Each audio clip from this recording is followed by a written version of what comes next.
country, from secondary to university, because of access of education.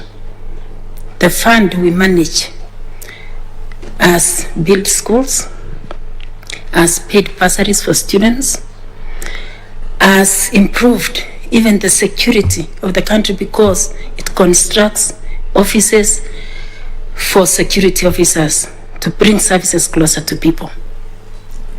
It has made many children go to get scholarships because of sports, just to mention a few. Why am I saying that, Chair? I'm saying this because I want to show this panel what work the board is doing to bring this impact. And I want to show you the strategies which we use at the board. At the board, our functions are devolved. We don't do anything at the head office. Our work is carried out in respective constituencies. When we get funds, we ensure that we disperse equally and equitably to all constituencies. We don't favor any at all, for the mere fact that we serve politicians and they are our oversight. We know the boundary between our work and that of politicians. Madam Chair, when you see our work, we receive proposals from the ground. And I tell you, Chair, we don't receive manually. We use technology. We receive proposals online. We analyze online, Chair. Funds from Treasury to our accounts. It is done real-time, online, efficiency. And even receiving reports, it's real-time. Chair, it shows how technology can work. I think we work much efficiently like the banks. We've never received much complaint, and I can say at the board, even technology is over 80% in terms of efficiency. Chair, at the board, we don't do the work on our own. We consult. We use networks on the grassroots. At our constituency offices, we have various stakeholders and committees. Before we implement any project, the people at the ground have to discuss and see the need for that project. Once they've identified the need, there is a committee called CDFC, which is composed of people from the ground, one from each ward, representing disability, women, youth, everybody else. They discuss the need of that constituency. When they agree, a proposal is done, it comes to the board, it's approved, and once it's approved, it goes then through the normal tendering process. And this process is very rigorous, because even us as the board, we don't tamper. Our work is only to approve the procurement plan. We don't do any procurement. And even if one has an interest, you have to declare that interest and record in the minutes. So it is not easy to interfere at all. The process is very seamless. Chairperson, when the proposals now come and we've approved, there is a different committee called PMC, Project Management Committee, which undertakes that project. What am I trying to say? Accountability. Everyone is accountable, from the director, the way I told you, we have our own individual responsibilities, to the management led by the CEO in terms of carrying out operations, to that farm manager in the constituency, to the committee from the stakeholders, to the project committee, to the father or that Kenyan who wants service. I'm trying to show that whatever values I mentioned, competence, we have it, and I exercise it. Competence, I do, and have it. In my papers, you'll see evaluation of the board. who were evaluated. And you can see the areas where that was our first evaluation, because it's a 3-year term. The next evaluation is coming. And I believe in areas which I didn't perform well, I'll strive to improve on them. Chair, our board, by the time we joined, the CEO had been acting for 11 good years, because it was not possible at times.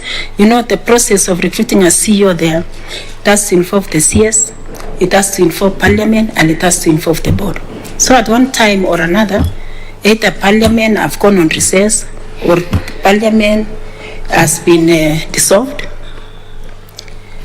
Another time, the CS maybe is not there, and the board was not in place also for some time. But I want to tell this panel that when I was heading that committee of finance, admin, and HR as the chair, recruiting of a CEO being the duty of the board, we had to do that exercise ably. And as I talk now, we have a substantive CEO on board who came on board. Nobody challenged the process. There were no politics. So it shows how competent our board is. Chair, when you look at the CDF, I'm emphasizing on CDF because, one, we deal with politicians. And the job I'm looking for, also it has to deal with politicians. So I ask myself, how come at the CDF board, everything, all the strategies we put in place are working? Even ICT, publicity, you go to the ground, all our projects are publicized. We appraise the staff of the board, the 290 annually, and even before they renew the contracts. And there's no so much violence the way we find on the ground, and it's the same politicians whom we have at the IEBC. So what am I trying to say? That we need to use what is in IEBC to improve and perfect. We are not going there to start. There are people already there. There are strategic plans there which guide. There are documents, there are laws, there are work plans. So I think the major issue is professionalism and implementation. Because we are not. Thank you, Chair. Yes, go ahead. Next, Chair, which is also very important to this job I'm looking for, is my work at the Independent Interim Boundaries Review Commission. I was a member to that committee. Everyone knows it was one of the Agenda 4 commissions, and the main reason why that commission was formed was to address the historical injustices and gerrymandering which was happening in the country. I mean, maybe manipulation of constituency boundaries the way it was that time. So I had an opportunity to serve in this commission, but I want to say that it had a very big impact. The coming up with 290 constituencies. We were able to redraw the 80 to add into 90. And as we talk now, even when it went to Parliament that time, Chair, there were minor issues which were addressed through consensus. But I can say over 80% of the report was adopted. How did we arrive at that? It's the strategies again we used. We involved the public from the word go. We did extensive civic education. We carried out public hearings, and we had a working methodology, a plan which we used. Teamwork. Teamwork is very important when you are doing an exercise of national importance. Yeah, we did that work. And I can say it's one of also the work I did, which made me not to become the Women Rep of Elgeyo Marakwet in 2013. I had done that work. I was very competent. I knew I'd done something for my people, but when I went there, Elgeyo Marakwet didn't get anything at all. In fact, it's one of the protected counties in terms of constituencies. People didn't understand why, because I was there. But what I'm trying to bring out is that you don't have to be there from a place to do for your people. When you sit in the commission, you are working for Kenyans. That's where my impartiality comes in. We have to follow the criteria. There were laws, but I'm happy those constituencies were protected, because apart from the population quota, which you were looking in as the main criteria when doing boundaries, there were other factors. Geography of the area, cultural ties, historical and economic, means of communication. So there were other factors which helped to address those issues. And I'm happy if the people of Elgeyo Marakwet are listening, the PPI also vindicated me, because those constituencies up to now, they are still being protected.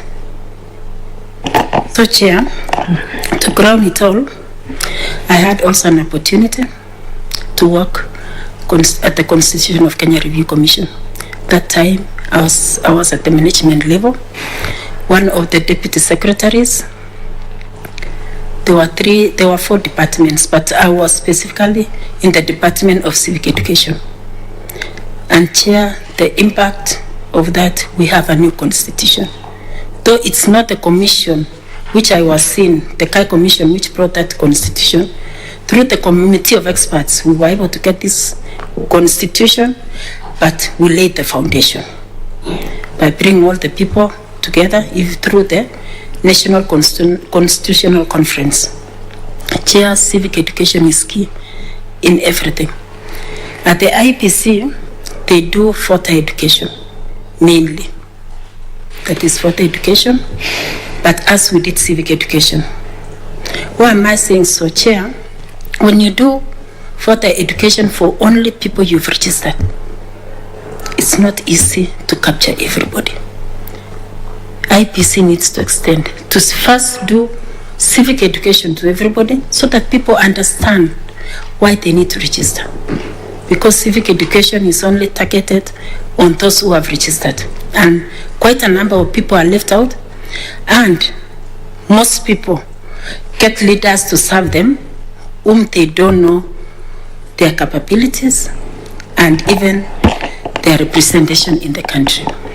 So, Chair, as I conclude, I've had an opportunity also to work as a returning officer, but that was before the new constitution. I did work as deputy returning officer in Bakassi 207, and also 208. I was a returning officer in Langata and Westland for a by-election for a council. At that time, there were only 3 positions: councillor, MP, and president. But what comes to my mind majorly is the Bakassi by-election. We were 4 in the main tallying center. The returning officer was a man, 2 deputy returning officers who were men, and I was the only lady.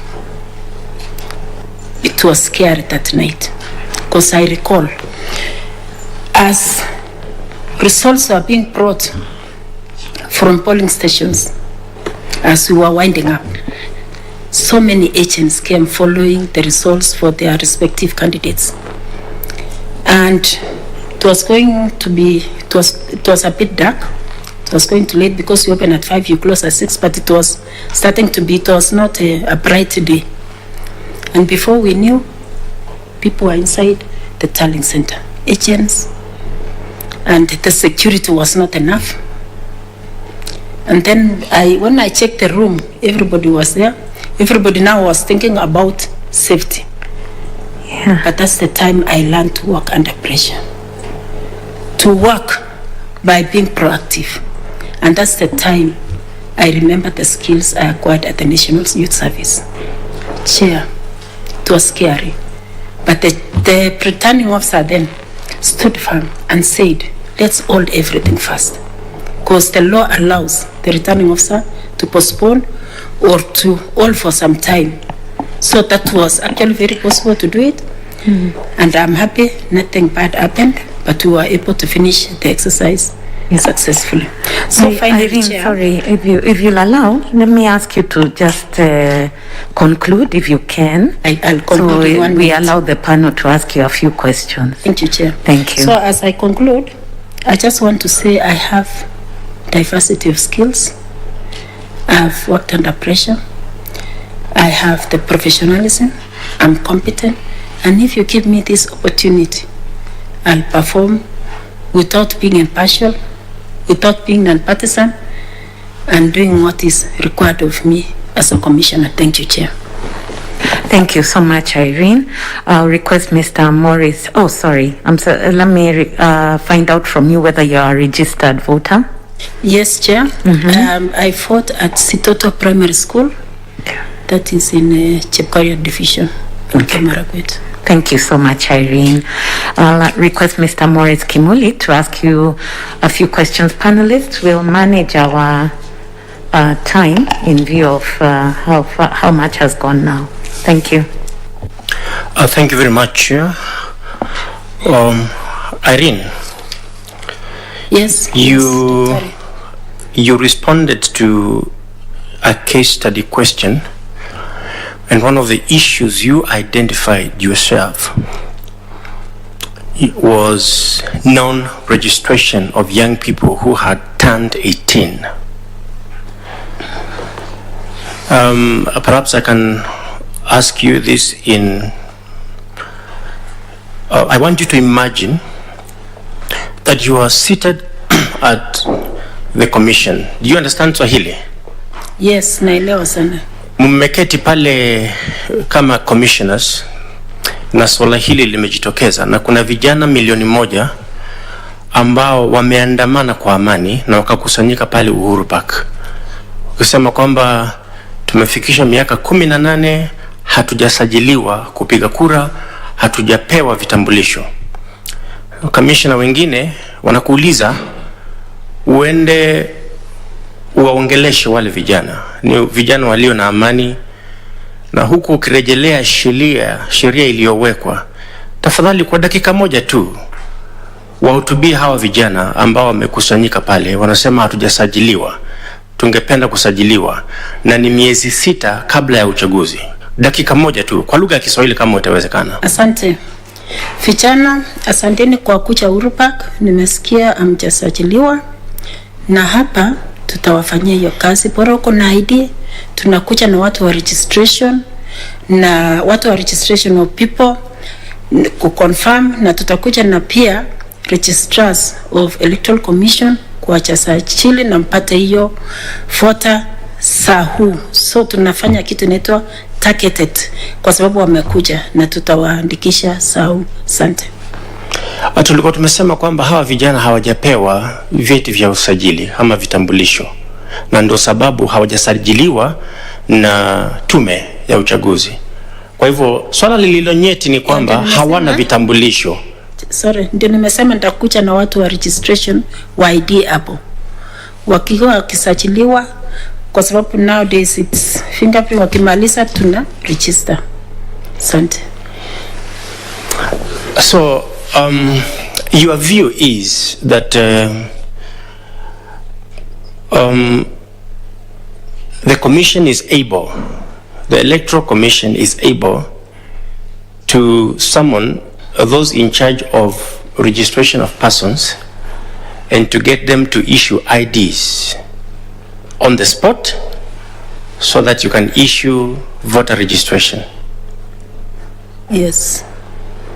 Do you know the process of issuing an ID and registering persons in Kenya?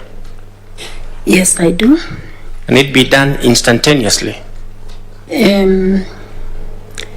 Before you register one to get an ID.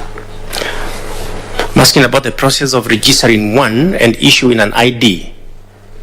Because an ID is a prerequisite for voter registration. Is that so? Yes. So do you think you can instantaneously register people and issue them with IDs? Yes, it can be done this way. One, there are forms which one has to fill. Because before you give that ID, you have to ensure that one has no criminal record, is over 18, and the person has not even been, is not bankrupt, is of sound mind. It is possible, if there are such 1 million, that is a very sizable number of people you cannot ignore, because it can be start of, if it can be even a recipe of something or chaos. So the best thing is to get them fill the forms that day if they've come, to provide all those what is required to fill that form, to see if they are eligible to be given those EIDs. And if there are those who are eligible, Urupak and Nya House is very near. If they have somewhere where they can stay, it can be done within a week. If they don't have, we can talk with them and agree on the best way to go about it. But it is something which can. Thank you. I think you live in this country. Yes. Do you know how long it takes to get an ID? Perhaps you got one many years ago, but do you know how long it takes if you apply for an ID to get one? Yes, I know, especially when I lost mine. And how long roughly does it take? It takes up to around 3 months. It takes up to around 3 months. Yes, depending where you are doing it from. Would you be right to promise young people that we shall register you now, we shall issue you with IDs, and we shall give you your voter registration here and now? Subject. We'll be telling them we'll issue you, but subject to those conditions if they meet the requirements. Now, is it your statement, Madam, that for you to get an ID, you need to have a clean criminal record? Yes. That if you've been convicted, you're not supposed to be registered as a Kenyan once you turn 18? No. That you said that? No, I'm saying... Oh, that was... did I hear you right? You said one of the conditions is that you must not have a criminal record, and there are other conditions attached to being, before you're registered, you're issued with an ID. Are there conditions really? No, the condition is for voter to be registered as a voter, not to get the ID. Not to get the ID? Yes, because they had said I'll bring the other one to register for IDs and then also as a voter. Allow me to leave that point. You were working with CKRC, the Constitution of Kenya Review Commission, and that was in early 2000. It's true that that commission was collected views from Kenyans, but was not able to deliver a new constitution. Is that true? Yes, it's true. In 2010, the Committee of Experts delivered a constitution. Yes. What do you think the Committee of Experts did which you could not do as CKRC? Thank you for that question. Actually, the main issue, if you can recall, and if you are in Kenya at that time, remember at the Constitutional Conference in Bomas, the government ilifunja bunge before they could deliver the constitution. And that is actually what made things now to go to plan B. It was until the next government which came that the process was restarted. So there was that huge gap, and the time was not enough to do it at that period. But you also agree in 2010, the government was also involved. Yes. And it was the same government that was in 2005, it was the same government that was in 2010, and it delivered a new constitution under a committee of experts. You do not accept any blame for anything that you did that could have led to a rejection of the draft, either by the government or the people of Kenya. You don't accept any responsibility.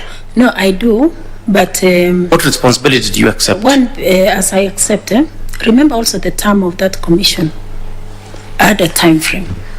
So also they had to go because their time had. How many years? It was 5 years that time.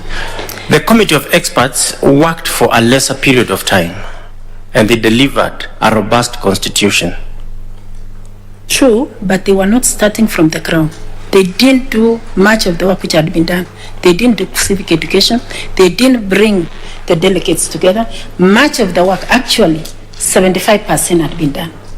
I remember even when they were was it in Cliff or where? It was said by 10H, 70% of the work had been done. 30% needed to be done. And to still build consensus around the major issues on judiciary, executive. So in short, Irene, yes, as you sit there, you also take credit for what the committee of experts did in preparing a draft constitution in 2010. You also take credit for that. Yes. That's all right. Thank you very much, and all the best. Asante. Thank you, Mr. Kimuli. I'll now request Dr. F.S. Abdallah to ask you a few questions. Thank you, Madam Chair. Madam Masit, karibu tena. Asante. Now that we've learnt your interest in elections in IEBC, let's talk about them, right? See, as you need to see how much you know about it and your interest in. Right.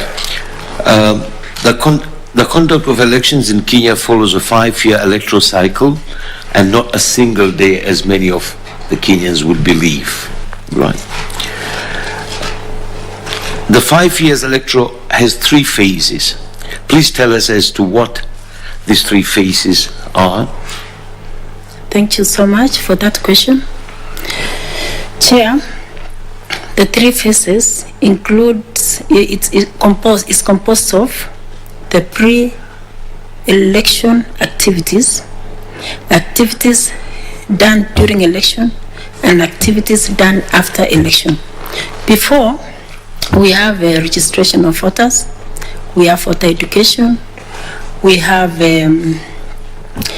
locating polling stations where the exercise will be done, recruiting clerks and returning officers and all the necessary stuff required, acquiring materials, all logistics in total.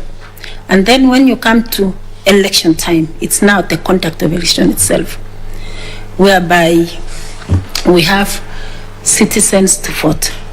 And voting starts from when you get that, when you are identified first that you are a voter, you vote, they take your vote, they count, they tally, and they announce results. Then finally, the third phase is whereby now the commission does the evaluation and monitoring of what happened, and also includes the storage and safe custody of materials. Remember, most of these materials may be required if there is a court case. They may be required for future reference, and also payment of staff, closing down if there were anything which got damaged, maybe where the exercise was being done, to restore that. So those are some of the activities. Thank you. Thank you. You just told us that in your CDF board you do civic education, and the IEBC do voters education, right? And you, in your opinion, the IEBC should expand or extend their education to the public, right? Now, let me bring to your attention, as part of the preparation towards the 2022 general elections, the IEBC launched this year's annual Voter Education Week, which they call it AVEW, right? On the 14th June 2021 in Nairobi and all the other 47 counties, IEBC also undertook the same in their 290 constituency, right? Now, in this AVEW, are you aware what they covered in?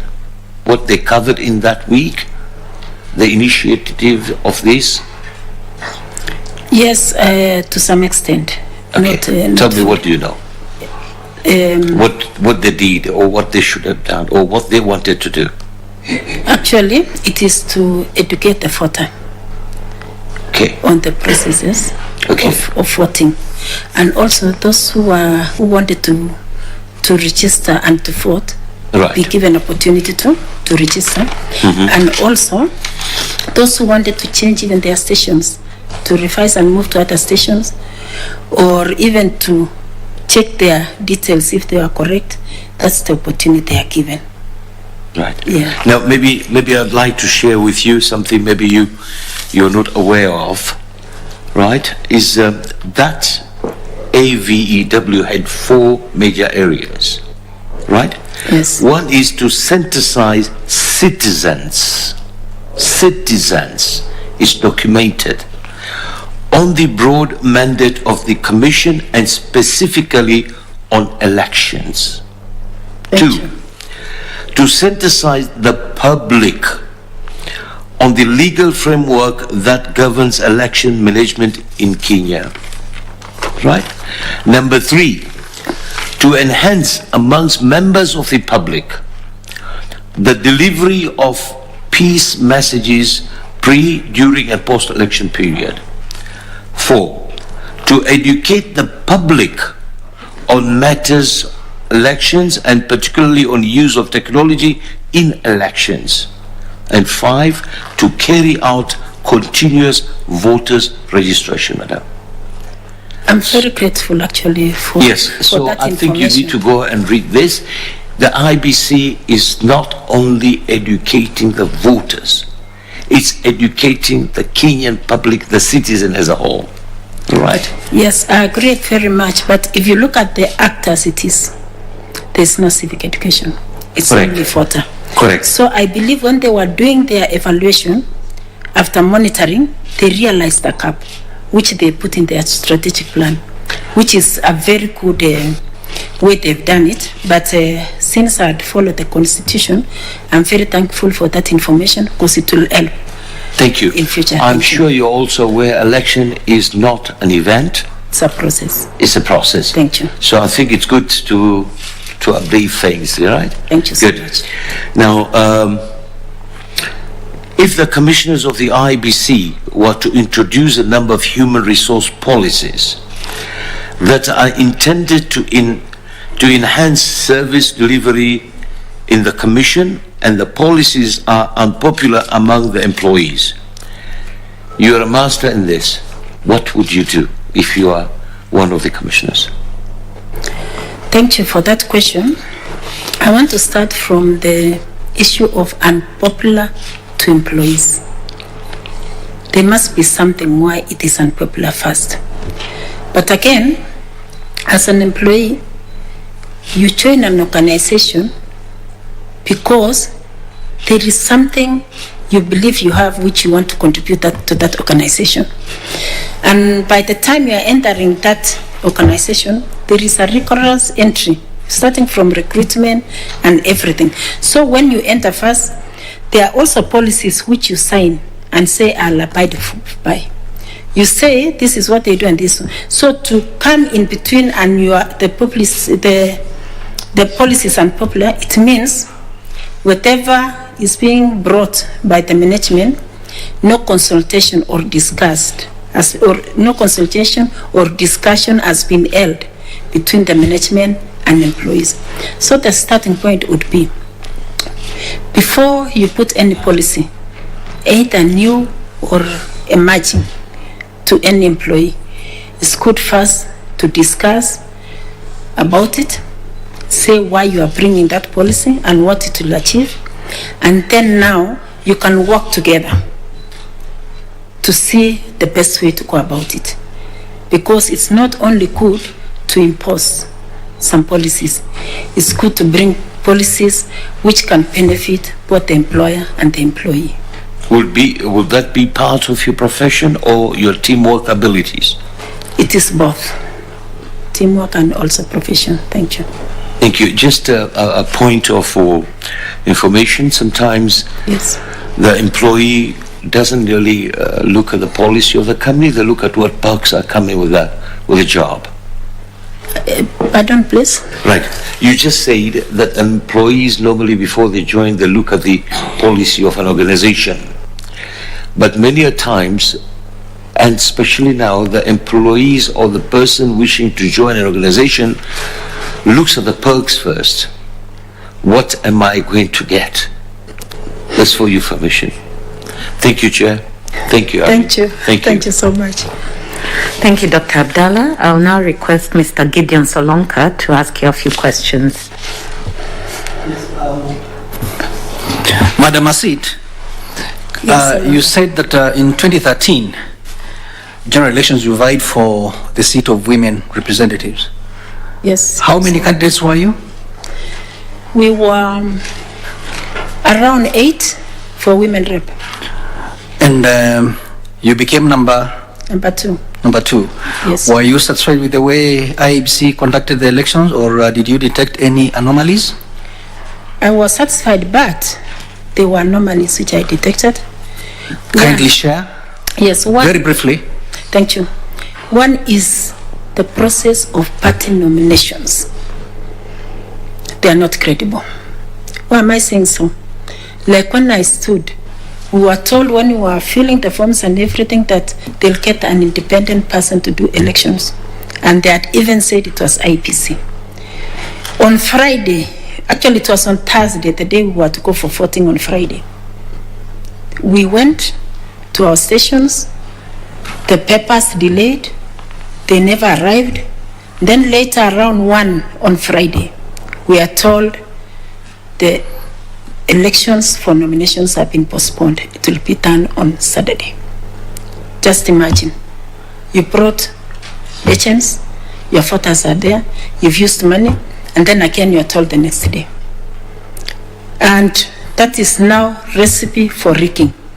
And some of us thought maybe when people are filling papers somewhere so that to announce winners the next day. So as IEBC, or if we want to address the issue even of electoral violence, we should have credible party nominations, because that's even where violence starts from to spill over to the general election. Thank you. Thank you. I thought by that time you had already gone past party nominations and you are in the real election. Oh, you are talking at the face of the election. Sorry, I thought you were talking about pre-party nominations. No. I'm talking of your candidacy. The elections I was satisfied, but again they were slow. It took time even to announce the results. Okay. They gave provisional, but it took time. So there was no so much efficiency. Fair enough. Okay. Now, you went for that seat. What is the role of women representatives in Kenya? Women rep is a member of parliament, and she does 3 roles. That is representation, legislation, and oversight, just like an MP. And other than that, do they represent any special group? Yes, they do, especially women and the youth, and they do this through a fund called Affirmative Action Fund, which they use to address the issues and interests of those groups. Yes. Okay, thank you. Now, let's go to the issue of nominations, party nominations. Yes. And you participated in the 2017 Yes. Elections. Again, were you vying for women rep? I did vie 2017. I wanted to vie for women rep 2017, but logistically wise, it was not possible, especially finance. And if you know Elgeyo Marakwet is so wide, and it has 3 ecological zones: the island, Hanging Valley, and the valley. So it was very difficult. So you did not even attempt in 2017? I went to the ground, but I didn't attempt. I thought in your application you spoke of having done up to nomination level. Party, not IEC, not for IEBC, but for the party. Yes, for the party. Yes. Now, again, what were the challenges, and what will you do as a member of IEBC to effectively monitor and regulate political parties' primaries? What I would propose, one, we need to have a liaison committee of candidates. Candidates are the ones even who spill these problems to political parties. And also the officials of political parties should be people who are independent. But you know, when you say parties, they have owners mainly. So it depends who is the returning officer of the party, who is coordinating. Because you know, the returning officer is the one who announces election, so there is lack of independence. Okay. And even when you look at even general elections, even if our commissioner independent, but we have this returning officer, who is this returning officer who is announcing elections? How independent is that person? So that is where the focus should be on returning officers, deputy returning officers, the people who are actually handling that fort. Is the process fair? Is the process free of any interpretation? Is the voter, the person voting, actually that process from voting, from accepting somebody to vote, it is not fair. That is a process which needs a lot of focus. So you'll address that if you... Because the voter there needs the person to represent him or her is the person they want. Thank you. Not the person which the party wants. Lastly, you spoke of lack of finances as one of the handicaps. Yes. And that's why you did not participate. What do you mean? I thought you had your policies and whatever good policies. Are you saying that finances is an issue when it comes to our electoral process in Kenya? Yes. And how much money do you require for you to mount a women rep election? One, finances is key. It's very key. And then you need to know that our people, majority, don't elect people. They elect a party. They don't elect issues. Mainly, they look at they look at the party and who is where the patronage is. But finances, as we see in the proposed Elections Finances Act, the finances are huge. I wish the taxpayer could fund party elections so that the process is fair and they put a limit. For women rep, depends in the area, but around it should not go below. Okay, I know to have a successful one, not below 100 million, but me, I had only a paltry, very little money, which I cannot even mention the amount here. So finances is key because you have to movement. You have to feed the people who are going around to solicit the votes. People want something.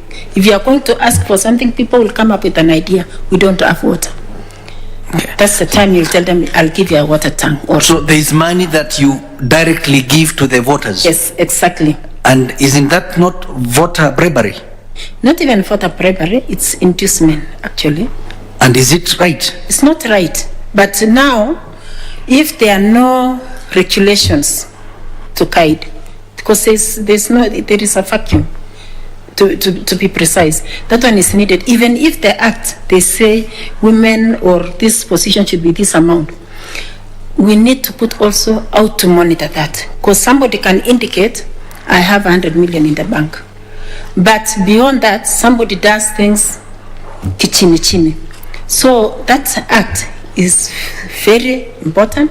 It should come on board because those who have and those who don't have, the cap is so huge. And you wonder most of the people who come even and take up to be in these positions of power, they don't go to the ground like most of us who you go early enough because you don't have anything. They wait 3 months when it's announced, 3 months before election. Somebody arrives with billions and they just take over the populace because even people are poor. People want, there is money here, people cannot just see money going and they leave it. So people are bright, people are compromised because they are vulnerable. not because they want to do so. Thank you. I've heard you. Thank you, Madam Masit. I wish you all the best. Asante. Thank you, Mr. Solonka. I'll now request Madam Elizabeth Mayo to ask you a couple of questions. Okay, thank you, Chair. How are you, Irene? Thank you. Okay, I'll pick from where you've left with Mr. Solonka. You've talked of you are not able to proceed with what you planned in 2017 because of lack of funds. It has been identified that the culture of handouts, expectation of handouts, which politicians give out to the electorate actually is a big challenge to having a fair electoral process. If you are appointed today, how will you deal with this challenge as a commissioner? Thank you for that question. One, I'd said the regulations. Regulations.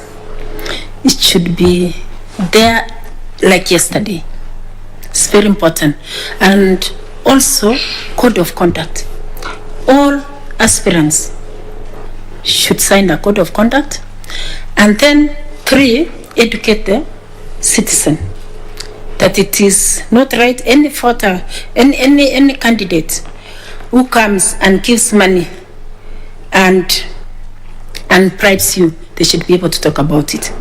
Then we need a whistleblower policy, because we need people to be there. We have the intelligence. We have common people, ordinary person, whom we should be able to target to report such kind of information confidentially without the knowledge of the candidate that so and so has reported. So we need that kind of policy to protect that other person, that whatever they say, it should not go out to the public, because we have also intelligence on the ground.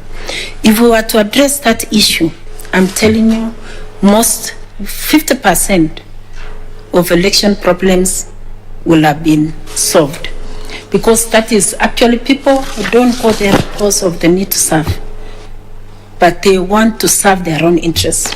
So the only way to do it, have money, bribe the voter, and you get what you want. And after that, you don't care about the voter.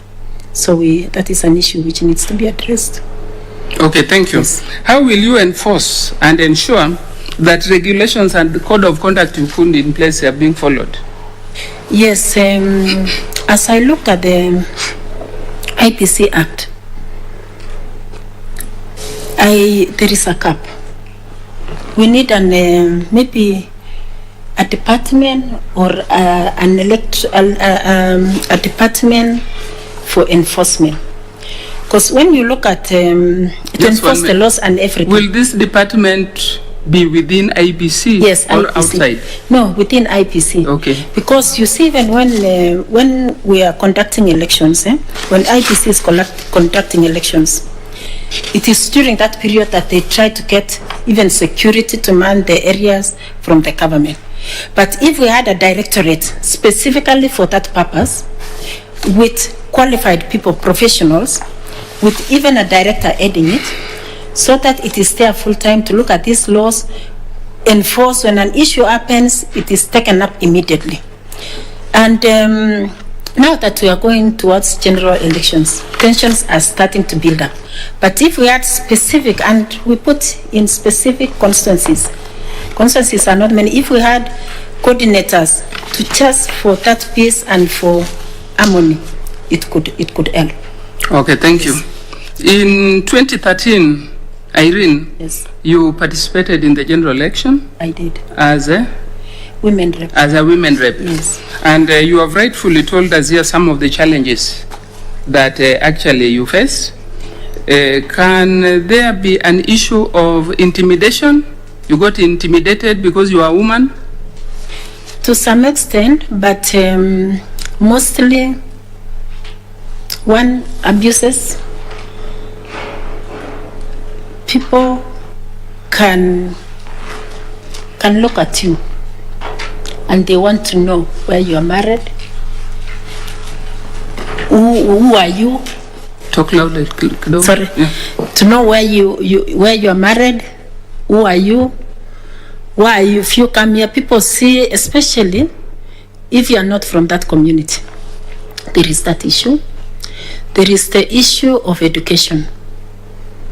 They look at some people and they feel they are not part because they are not educated enough.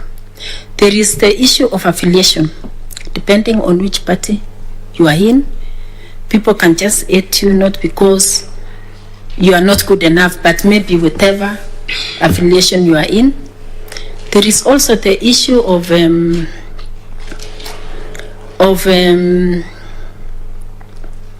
whether you are married or not, whether you are single or you are married. So there are all those things which come, especially for a woman. Okay. It's very difficult. That's why you find even in the county where I stood in, no woman stood for MP. Mm-hmm. The only person who stood was only Chepi Kilimo, but you see how she had been in the women movement for so long, and she had created some space.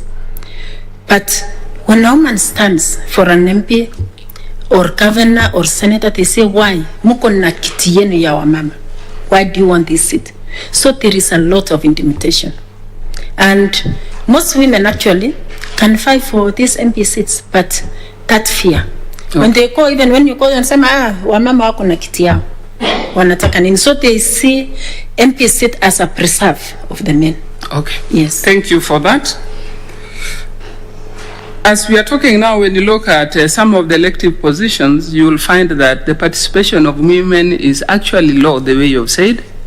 If you are appointed today, what do you think you will do to address this challenge? Thank you. That is creating a barrier for women to effectively participate in general elections. Thank you. One, if it was possible, women should be supported financially. One, to be able, there should be a kitty for women to come up. Two, those laws which I have said. And then three, for women to come up, there is the affirmative action. Just for clarification, what do you mean by a kitty for women to come up? I mean, are the men having a kitty? Men control resources. Explain, because there are women. What I mean, these men, they are working, the woman is working, but majority are working. Like in my county, I know most of the men work in towns. The women are at home, tending to cattle and everything. And they don't own land, they don't own property, they don't have anything apart from that small house which is in the village, which they call their own. The farm, they are left to be in the farm, so they don't have actually economic, financial muscle to do campaigns. So the other issue is the affirmative action. You remember there was the 2/3 which was supposed to come in parliament. At least in the county assemblies, it has been somehow addressed. But in the National Assembly, it has not. Where it's difficult to get that fund, the 2/3 should be done for women in parliament. It should be done, and it should be part of the legislation. Because women are very good leaders. Women are very fair. And women, it's very difficult to bribe a woman. In fact, even when you go for those looking for votes, majority of the people who are in the centers are men. Very few women. The people who intimidate people mostly are men in the centers. So we need that affirmative action to put numbers to allow women to take leadership roles. When you look at the constitution now, you saw it in Bunge, everybody saw it. When it came to the issue of women getting affirmative seats, it was the men actually, because they are the majority, who ensured that that bill didn't pass. So we should look for another avenue. It doesn't have to pass through parliament. We can look for another avenue or put in the law that such a women should be maybe appointed, maybe one per constituency or one per county, We have to come up with a method.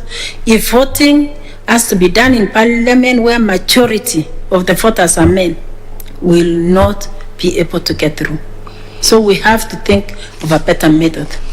Okay, thank you, Irene. Sure. So if you are appointed today, one of your assignments will be to come up with a proposal on creating a fund for women. So where will you send this proposal? Thank you. One, civic education first. Everybody knows the leadership gap in this country. And one, I'll start from the management at the IEBC if given an opportunity. We'll need to do audit trail, starting from constituencies and going to the office. We start first from where we are. Is the composition of IEBC. Irene, we are talking about the fund. I mean, in terms of jobs. No, you've talked of coming up with a kitty for women. So I want clarification on how you will do it. Oh, it is legislation. It is just to come up with a legislation, but still we can deliberately even get people to apply for these jobs the way we are doing now. Because until when the act is revised, because I know there are legislations coming, we need to still push. We have the Gender Commission to work with. We have civil society. We need to push. We need to do stakeholder engagement and agree, because most of these things to do with political processes, we need consultation. It's not a law in most. Look at even when we had post-election violence. It's not the law which solved the issues. It was mediation when Kofi Annan came and everybody. So we need to sit and have a dialogue as a nation. Okay, thank you. And then from that dialogue now we come up with a document to enforce it. Thank you. Though I wanted you to come out very clearly on how this kitty can be formed, how it will help women, and how women can apply to get funds. Yeah, though you didn't touch on that, so we can move to the next. So in the event there is serious resource challenges in IEBC, especially to carry out voter education, and you are just having 13 months to go, how will you carry out voter education with the limited resources you have? Yeah, it's true that resources can be limited because most of the funds is what we generate from the revenue. Not the why, the how. But now,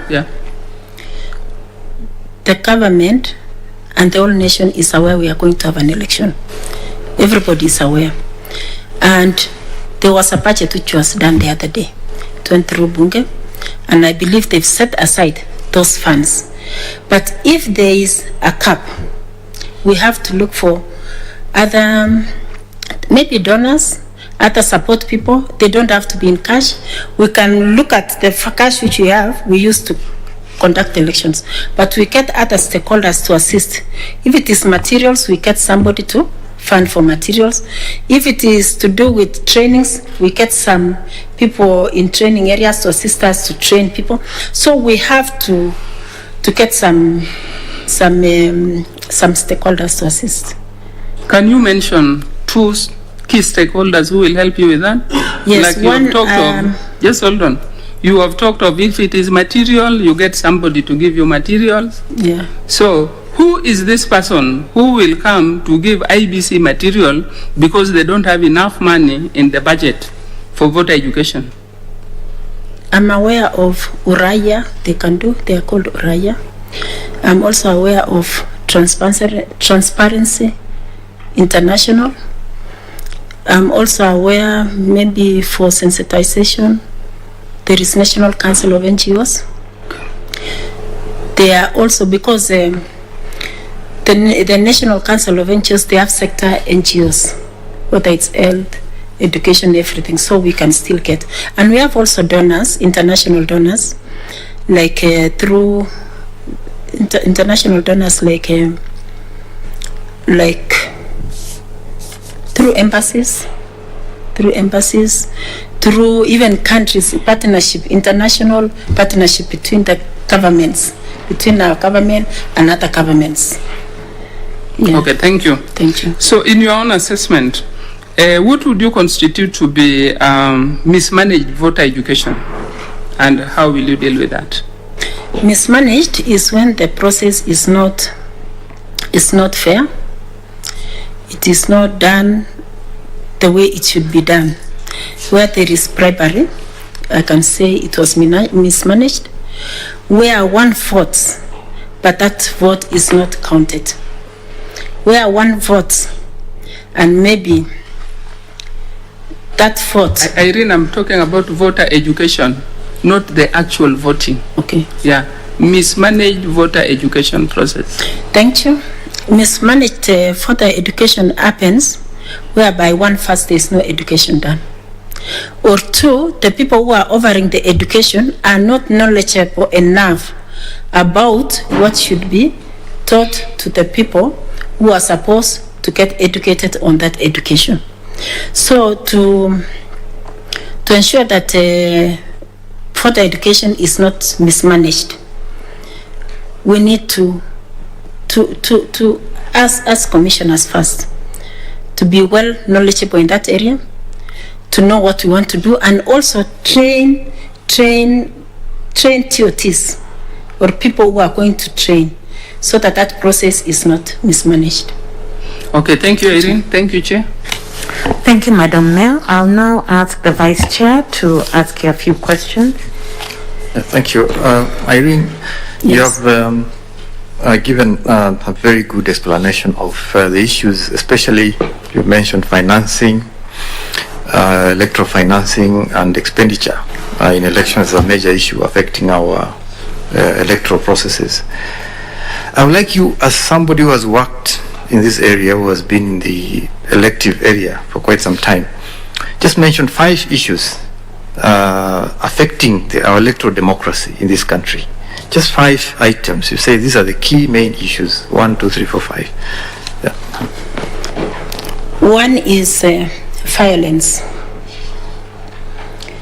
Another one is bribery, intimidation, lack of understanding the process of what is supposed to be done, lack of enforcement, and also adequate personnel.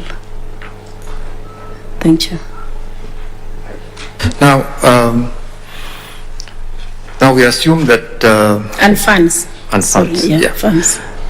Assuming that you are appointed a commissioner, then imagine this scenario: you are in the field, you are in one region, particular region, to oversee elections in that area. You have an appointment with a group of stakeholders somewhere, women waiting for you. While you're on the way, you get a call, an urgent call, being summoned by the county commissioner to go for an urgent meeting. How would you handle that situation? Thank you for that question. What I'll do, first, I'll look at those 3 issues, prioritize, which is at that time more important. As I said, we exercise our roles collectively. I'll try and get a colleague commissioner who can handle for me the other 2, but I'll be joining. It's only you. It's only me. Yeah, you're overseeing elections in that region. These women have been waiting. You agreed. Yes. They've been waiting for you. So what On I'll the do, way there, you get this call. yes, what I'll do, I'll talk to the women. I'll tell them I have an urgent call to do with ABCD. How urgent were your issues? Can you wait? Then I'll address it. Or what do? We have to agree. And the other one? Just a minute, Irene. Yes. You haven't reached the destination. You're still probably halfway to the venue where you are to meet these women. And they're waiting, and they have been waiting. And then I get the call on the way, and then they are the other people, the other side. Yes, that's the dilemma. So the first thing I'll do is to call the 2 groups, because phone call away, after assessing which comes as priority. How urgent is this other issue. So I'll call the representative of the women and call the other group and tell them what has come up while I'm on the way. And now, based on the one which is urgent, I tell them, I'll request them, is it possible I do this and come back? Or I tell the one on the phone, I was going to meet these women. If it is something not that sensitive, that somebody else can handle on my behalf in the interim, I'll come back. But I'll attempt to be able to meet and deal with all of them within a reasonable time. Thank you. Another scenario. Again, you successfully go through your interviews, you get appointed to the commission. When you get there, you find the atmosphere, because of various issues, ethnicity and all that, the atmosphere against you, in particular, just you, is so toxic that in the commission nobody listens to issues. When you make proposals, nobody takes it up. A very, very toxic atmosphere from the rest of the members. How would you handle that? Thank you for that question. First, before I answer, I believe people cannot hate you for nothing, or people cannot be against you for nothing. There must be a reason, and it's good to know the reason. It is not good to ignore, because at times you don't know. There must be a reason. It's good to find out. You can talk to your colleagues, because your colleagues, you say, okay, I think there is ABCD, what do you think? Or even confide with the chairman, if the chairman is there and you've seen this, what is going on, and I'm just a commissioner, I'll be able to approach my chairman and share with my chairman and tell him, I think this is what is happening. Is it possible to intervene or find out? So that if it's something I can rectify, I can. And if it is something beyond, we can seek consultations widely with other stakeholders and see how to go about it. But it is good to work on it and get to know what it is. Thank you. You've watched IEBC for a long time. What are the omissions in that commission? What would you say are key omissions that you can point out from your own perspective, from what you have seen, that if you went in there, you'll try to deal with as a commissioner? One, I can talk of management of information. How we should manage information. There is need to disclose what is going on. As commission, what we are doing. It's good for everybody to know. It's good to be open and not to hide things so that things come through the press. So one is to manage information. Two is disclosure, especially when it comes to issues like procurement. Because the IEBC is going to procure maybe the kits, it's going to procure materials, and maybe most of these materials are not done within the country or within the country or outside. Let the public know, what are you going to procure? How much is it? Which company is going to give this? Disclosure. And people will not feel like there is something fishy going on. So that is another thing to look at it. Three is funding for the commission. Though we are independent, we are also interdependent, because we depend on other institutions, especially the executive. So we need to work together. You cannot say we are independent and again you want funds. You have to know the limits, but we have to work together to be able to have something, unity of purpose as a country. When we were doing boundaries, our vision was boundaries as bridges to national cohesion. We need to bring also that cohesion in being interdependent with other government institutions, but independent in carrying out our responsibilities and duties. Another thing, if I was at the commission, is the issue of dealing with political parties and candidates.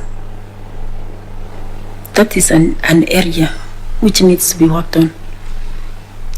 Because candidates are together in one party, when they lose nomination, they divide. It brings a lot of enmity. It brings so many things. We need to really work out and see what systems to put in place. And people to be accountable individually, not collectively. Everyone to be accountable for his or her actions, which in the political arena. So that one we need to really look at the laws on how people can be accountable and how they can be enforced. And whatever is done, we can even have a shame, name and shame.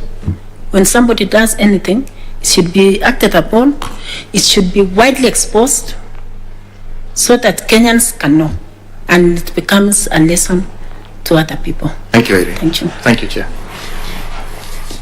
Thank you, Vice Chair. I will now request Reverend Father Mutie to ask you a few questions. Thank you, Thank Chair. you, Chair. Good morning, Madam Irene. Thank you, Reverend. I would wish to ask you just a few questions. In your application letter for the appointment as a commissioner, you articulated that you have met the requirements of Chapter 6 of the Constitution. Allow me to ask you, what are the guiding principles of leadership and integrity as stipulated in that chapter? One is to be impartial, to be non-partisan, to have moral and ethical conduct, to have professionalism, to be non-partisan, to have integrity, and to show leadership, among others. Thank you. Thank you. So how would you handle a corrupt person who seems to find their way into political leadership through bribing your staff in the commission if appointed to be a commissioner? To bribe their way into a political position through the staff of the commission. You are saying if... How would you handle a corrupt person who seems to find their way into a political position? Oh, okay. By bribing your staff in the commission if appointed a commissioner? Now I get it. You are saying if I'm a commissioner and somebody uses a staff to get to bribe the staff so that he can get maybe nomination or he can get into the office. Yes, madam. That one is a criminal offense. So how will you handle it? Yeah? I'm asking how would you handle that as a commissioner? Yes, so what I'll do first is to investigate. If there is confirmation actually that what happened, I hand that one immediately to law enforcement agencies because that's a criminal offense. And yeah, I think that is it. A criminal offense to who? Who is the criminal here? The criminal is, it actually is both. The staff actually who did that should be the one to take more responsibility. And also the giver. All of them should be charged in a court of law and it should also be made public. Should be made public? Yes. Okay. What I was talking of, Shema, it's good to expose so that Kenyans know it is an offense to do such kind of work in the electoral process. Yeah. Thank you, Madam Irene. Allow me to ask you, I hear you are fluent in Kiswahili, and katika utangulizi wako wa usemi ulisema kwamba miezi mitatu kabla ya uchaguzi kuna watu ambao hupata nafasi kuja mashinani wakibeba mamilioni ya pesa na wanaadaa wanarika na wamama na wengineo waweze kuwapigia kura, na pia umetueleza kwamba mwaka wa 2017 pesa ilikuwa kisingiti kimoja ambacho kilikuzuia usiweze kuenda kwa uchaguzi kama mama. Swali langu ni je, ni jambo gani ulifanya kupinga ufisadi wa aina hii? Asante sana. Ningependa kusema hivi.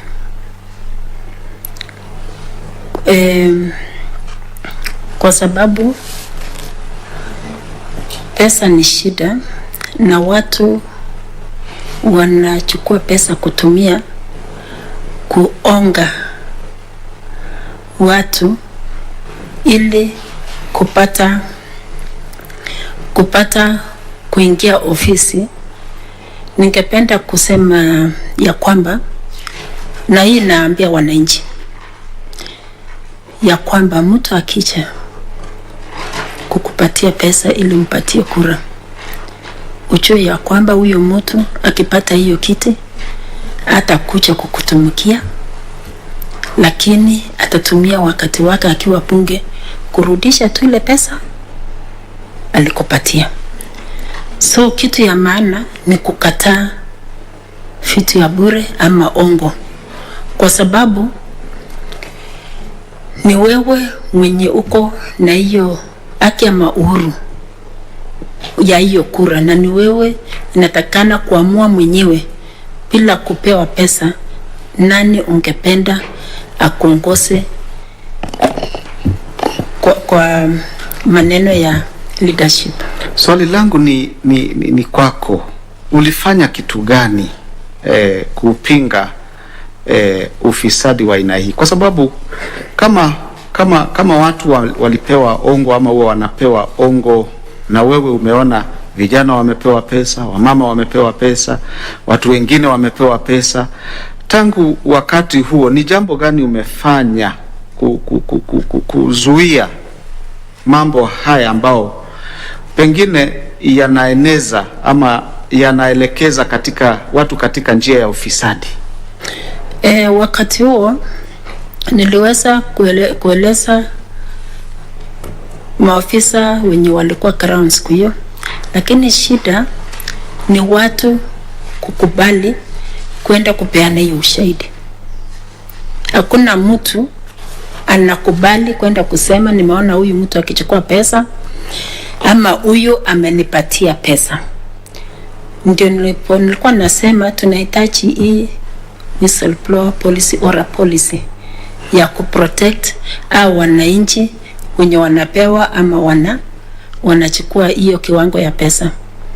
Ni ngumu sana kwanza kama unaomba kura, mtu anakuambia shida yako ni nini? Kama wewe umeshinda kunipatia na huyu mwingine amenipatia, shida yako ni nini? Ni ngumu sana. So inahitaji mwananchi kuelezwa vizuri maana ya kutochukua ongo. Asante. Kwa hivyo umejaribu kuwaelekeza wananchi kwa hiyo njia. Hivi kama unaona Kiswahili ni kisungumkuti kidogo, you could even say in English. Yeah, what I'm trying to say, thank you. What I'm trying to say is, especially when you are looking for a vote, and another one is looking for a vote to be elected. One, they'll say first you are jealous. You don't want somebody else to get it because you are using now an excuse of bribery to prevent somebody from getting a seat. So how do we stop that bribery? That is now this bribery, what I'm trying to talk about is we need legislation. We need legislation. And legislation to be enforced. And this legislation should not be something very difficult to understand. It should be something in a form way The way you just see when somebody even registering, have you been convicted? Have you done this? Just simple questions from common mwananchi. Kusema ukichukua hongo unafungwa miaka hivi. Mtu akikupatia huyu ataenda hivi. Ukipatikana, such simple form which should be enforced. And it should have somebody's name, somebody's signature, ID, and distributed to voters so that everybody can sign. Should you be found, you are liable. Thank you, Madam Irene. Thank you, Chair. Thank you so much, Reverend Father. Irene, was just looking at your application. We noticed we didn't receive your biodata form. Did you fill it? Yes, I did, Chair. Oh, you did? And I submitted it personally. It was not online. Okay. Yes. Thank you for that. Thank you. Otherwise, we've come to the end of your interview. Oh, let me ask you one general knowledge question. You have applied to join IEBC. Their headquarters is here in this county. What is the number of this county? This number 47, Chair. Well done. Thank you. Okay, so I'll invite you now to make some remarks, if you have any, to the panel. Thank you, Chair. I want to thank you specifically, Chair, and your members for this opportunity. I know so many people applied, and it's only by grace of God that some of us were able to be shortlisted, and I'm very grateful. Even to appear here alone is enough, because also it's giving me exposure on how to handle such questions. Sometimes it's not easy, especially when you know the whole world is focusing on you. Secondly, I want to commend you and your secretariat for the efficient service we received, even me personally. I can recall one or two of my referees had not indicated email, and they did call, and I was able to provide. They are doing a wonderful job, and I know without them sitting at the background, it could not be easy for you. So I want to commend you and your efficient technical secretariat. Thank you so much. Finally, I look forward to hearing from you, whether successful or not, and whatever comes, I'll take it the way it is. Thank you so much. Thank you so much. On behalf of the panel and also on behalf of Kenyans, let us also appreciate you for expressing the interest to serve as IEBC Commissioner. We don't take it for granted. There are many who didn't apply also. So thank you so much.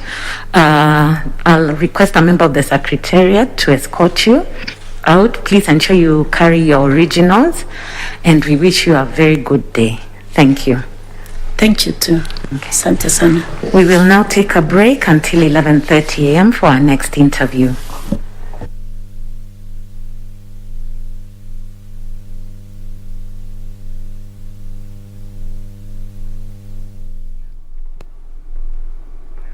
All right, pictures you're seeing on your screens there, coming to us live from KICC right here in Nairobi. Currently ongoing are the interviews for the commissioners who are supposed to be joining the Independent Electoral and Boundaries Commission.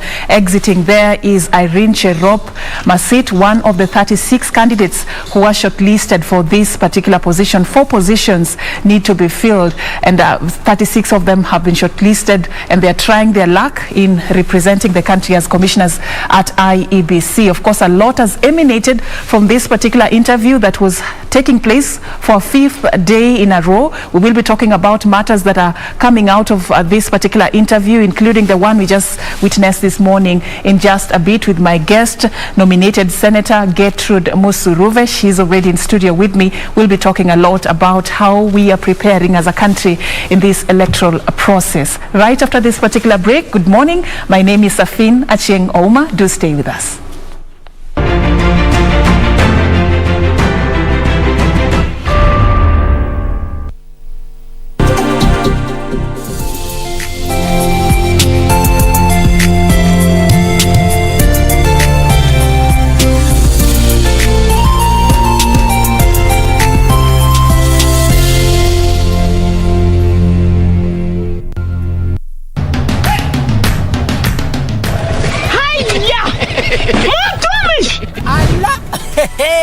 Nissan Serena ndio hii. Na unaweza kuwa wewe ndio tunapikia simu. Kodi ya Nissan Serena ni NS. Alafu kisha kwenye amount ni 50 bob. Hii Nissan Serena tunakupatia na shilingi 50. Kujiunga na QuickBid ni rahisi. Enda kwenye M-Pesa, bonyeza paybill kisha weka business number 4032353. Kwenye account weka kodi ya bidhaa unayotaka na bid yako ya chini zaidi. Kwa mfano TV 16. Kisha weka shilingi 20 tu kama idadi yako. Weka bid yako pia kwenye www.quickbid.co.ke. Kumbuka, bid ya chini zaidi ya kipekee ndio hununua. QuickBid, bidhaa bora kwa bei ya chini. To get Skizatune Hail Mary, dial *811 *963 hash. Hail Mary, full of grace, the Lord is with thee. Blessed art thou among women, and blessed is the fruit of thy womb, Jesus. Holy Mary, Mother of God, pray for us sinners, now and at the hour of our death.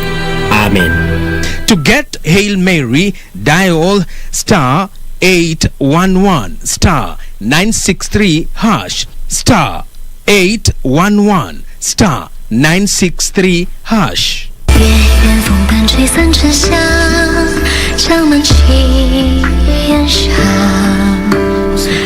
I've issued an order. The lush pasture in the north will be the new home for these 10,000 warhorses. The man you want me to get rid of would be Prince Jin, correct? Although he may suspect me somewhat, now our priority is to ease all of his suspicions.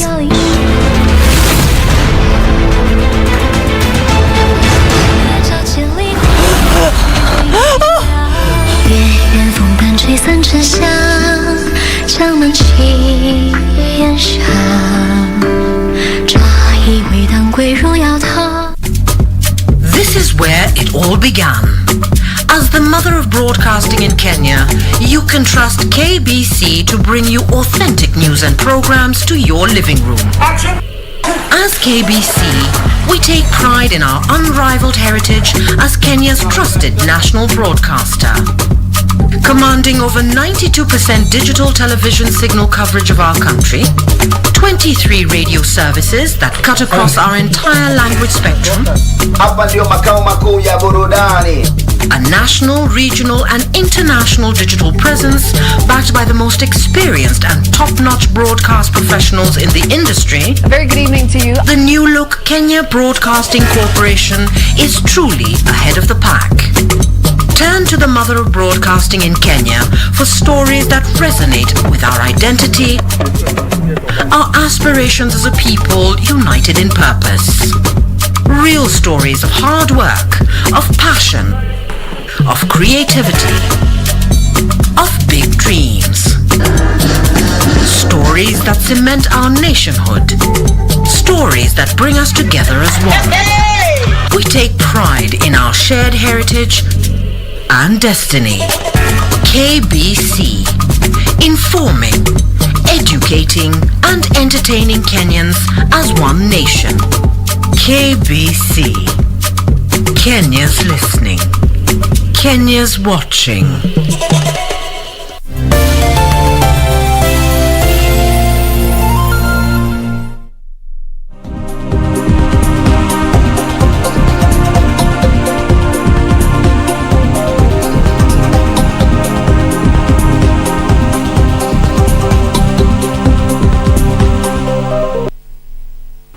Welcome back and thank you for joining us. In case you're just joining us right now, this is News Check, a program that seeks to explore issues that are shaping the news and also having studio conversations to dissect those issues and give you a deeper understanding on how they're going to impact your life. So this morning, we continue on day 5 with the live coverage of the ongoing interviews for commissioners of the Independent Electoral and Boundaries Commission.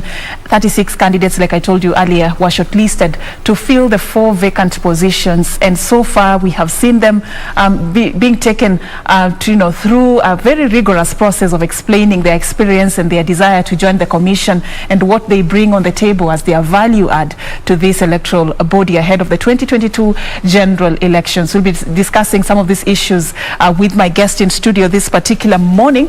Her name is nominated Senator Gertrude Musuruve. She's not new to this particular platform. I don't know why people are calling you Mama Mwema, this Mama Mwema name,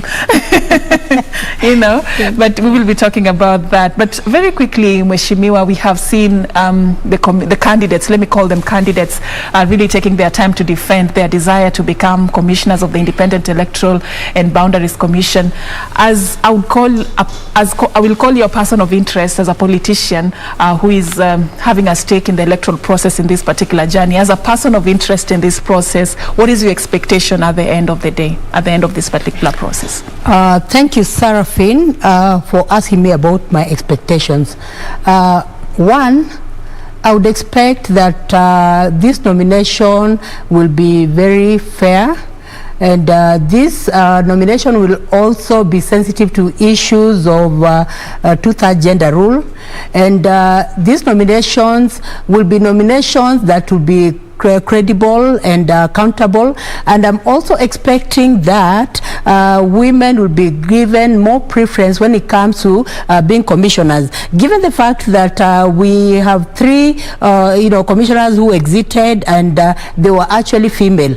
It is just fair, just and honest to ensure that we have 3 nominated commissioners in IEBC. One ought to be a man, just to ensure that we are balancing the equation and we are also adhering to the two-thirds gender rule, because if they are nominated, then it means that we will not have a case where men are more. But if more men are actually given the positions of commissioner to replace the 3 women, then it means that we will not adhere to the two-thirds gender rule. And Safin, you are really, everyone is live to the fact that the issue of two-thirds gender rule has been very thorny in this country, and we've been looking for a way in which women can also be in leadership and how we can ensure that we are achieving the two-thirds gender rule. As we continue that line of thought, Mheshimiwa, it's good you've brought that out. Just in the interest of our viewers, these positions were left vacant after the resignation of 4 commissioners, and you've talked there about 3 of them. I'd just like to take us through the names for people to know. We had Roslina Kombe, Margaret Mwachanya, and Connie Maina, and of course also Paul Kurgat, who resigned from these particular positions. That's why they were left vacant, and we're trying to fill them up before the next general elections. But critics of this two-thirds gender rule gospel would say, shouldn't it be based on the experience and the qualification that women bring on the table, and not just the fact that let's have women in that particular equation? Yes, I really get the concern, but even the people who are going to be interviewed, they have already gone through the sieving, the official sieving of this one qualifies to be interviewed and all that. So by the time they're going for the interview, they all qualify, by the way. So if they all qualify, it is just fair and just that 3 positions should be given to the women who resigned. The Okombe position should be given to Okombe. The Nancy position should be given to another Nancy, a female, an equivalent. So I think there's no question about it. It's very obvious that the 3 women who left, commissioners who left, should be replaced by 3 women. And then Kurgat, who is a man, should be replaced by a man. I mean, it's just obvious. And as long as they go through the process of an interview, it means that they qualify. Administratively, in all interviews, there are people who are actually left out because administratively they do not qualify. But all who qualify are brought on board. So the women who go to be interviewed, they all qualify a change for them to actually be given an invite. It's not easy to be given an invite. So those women who are there, they qualify, and they ought to be replaced. They ought to replace the women who actually left. Right. Then Kurgat be replaced by a man who also, who is interested, because Kurgat was a man. All right. It's good you say that. Or rather, because Kurgat is a man. All right. I just want us to talk about, how difficult this process is, and you've talked about, these women being qualified. What we've been doing this few days that this exercise has been ongoing is just trying to understand some of the issues that are coming out of these interviews and talking about how significant they are in our electoral process. And let's talk about today, the interview that just happened this particular morning. Irene Cherop was the candidate sitting on that particular hot seat. Something that stood out for me this morning, Mheshimiwa, that touches on her background was the fact that she vied in 2017 as a woman rep in Elgeyo Marakwet, and when she was taken to task to explain why she's not a woman rep in Elgeyo Marakwet today, she cited issues to do with lack of finance, enough money, and she also cited some of the issues that center around culture. And when you're a woman, you want to vie, it's always about you're married to who, which clan, how many children do you have. I don't know whether these are issues that you would relate to when it comes to women and leadership. Irene, yes, what she mentioned is actually live on the ground. You find that when a woman wants to vie for a position, there are so many holes that people really tend to see, that they want to question, is she married, and if she's married to who, and even if she's married, does she have children? They want you to be Mrs. Perfect. And even, just that societal perception. And then also other challenges that women have, most of the time they don't have funds, they don't have the finances. So it becomes really a challenge, because you'll find that when people are preparing for elections, men already have the funds. Remember, we come from a background that is patriarchal, that when it comes to even family income, in most homes you find that it is under the man's name. So if a man wants to, for example, buy, he can take the house that belongs to the family and go with the title deed also, for the land, and it will be a collateral for him to get money at the bank. Now, when it comes to women, most women do not have the advantage of having property that can be collateral, so that they can get money and do what they are doing. So when it comes to the issue of finances, it is really a key issue that brings down women, that they don't have the finances to go out to the ground. Yes, the women have the potential. Yes, the women have the leadership position, but sometimes they're actually let down by the money factors, and this is because of sometimes the voter dynamics. Some voters,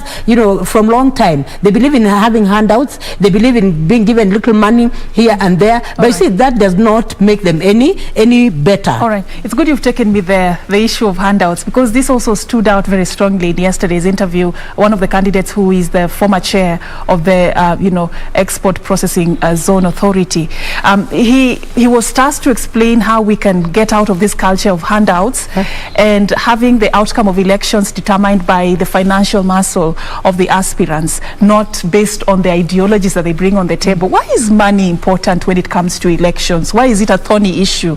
And why is vying for a position branded as a very expensive affair? Should money be a factor when you want to become a leader in this country? Now, Acheng, I want to tell you my experience, because right now I've made it clear that I really want to stand as a member of parliament.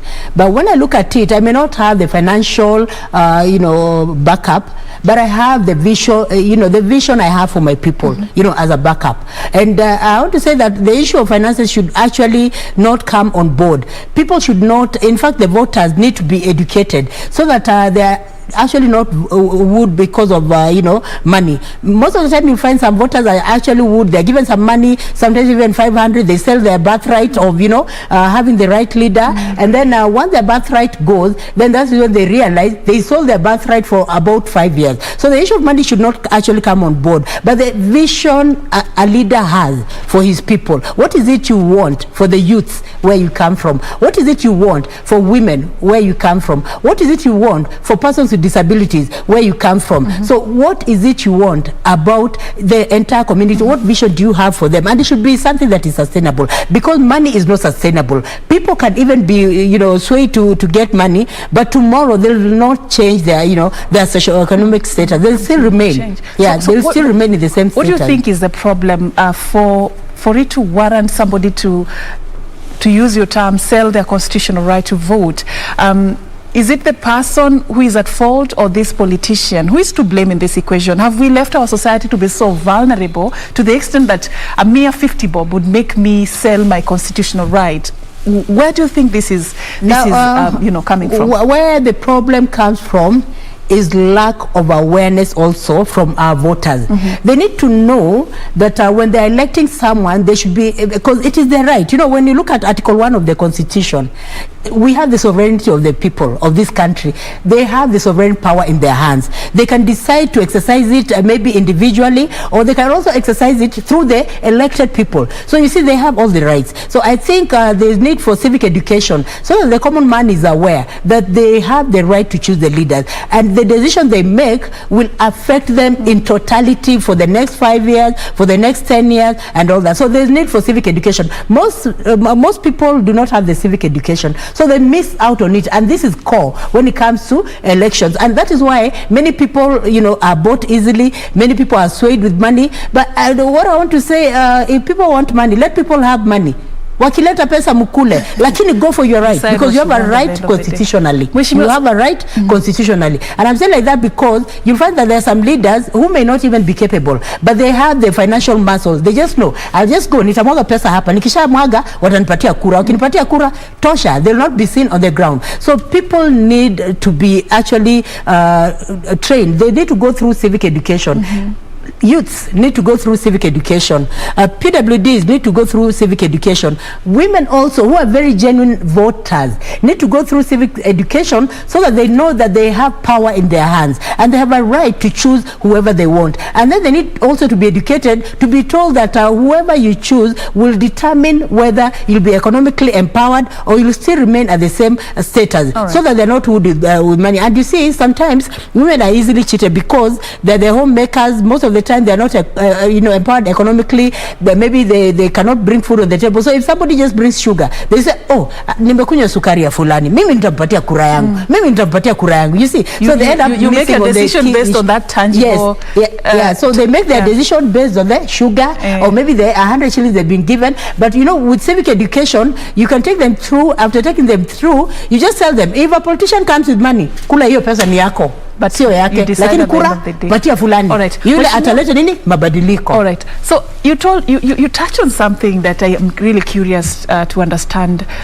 From nominated senator to member of parliament, this is from a nominated position to an elective position, and we are talking about issues to do with the financial muscle becoming a challenge.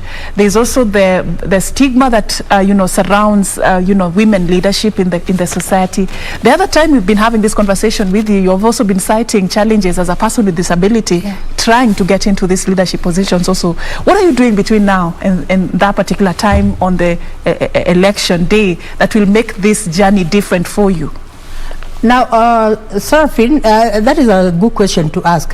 One, I've been given a nominative position, which I really thank God for, because it is a platform for people to see what I'm able to do, for people to see beyond the crutches, because I would like people to see what I'm able to deliver, rather than seeing the crutches. And I've been able to actually, change the narrative that when you're a person with a disability, it does not mean that you are in a pity paradigm. If you're a leader, you cannot be elected. So I've been able to do this even by my works in parliament, that even when it comes to parliament, I was the best rated last year when it comes to debating on people issues that affect mwananchi. I was among the top 5.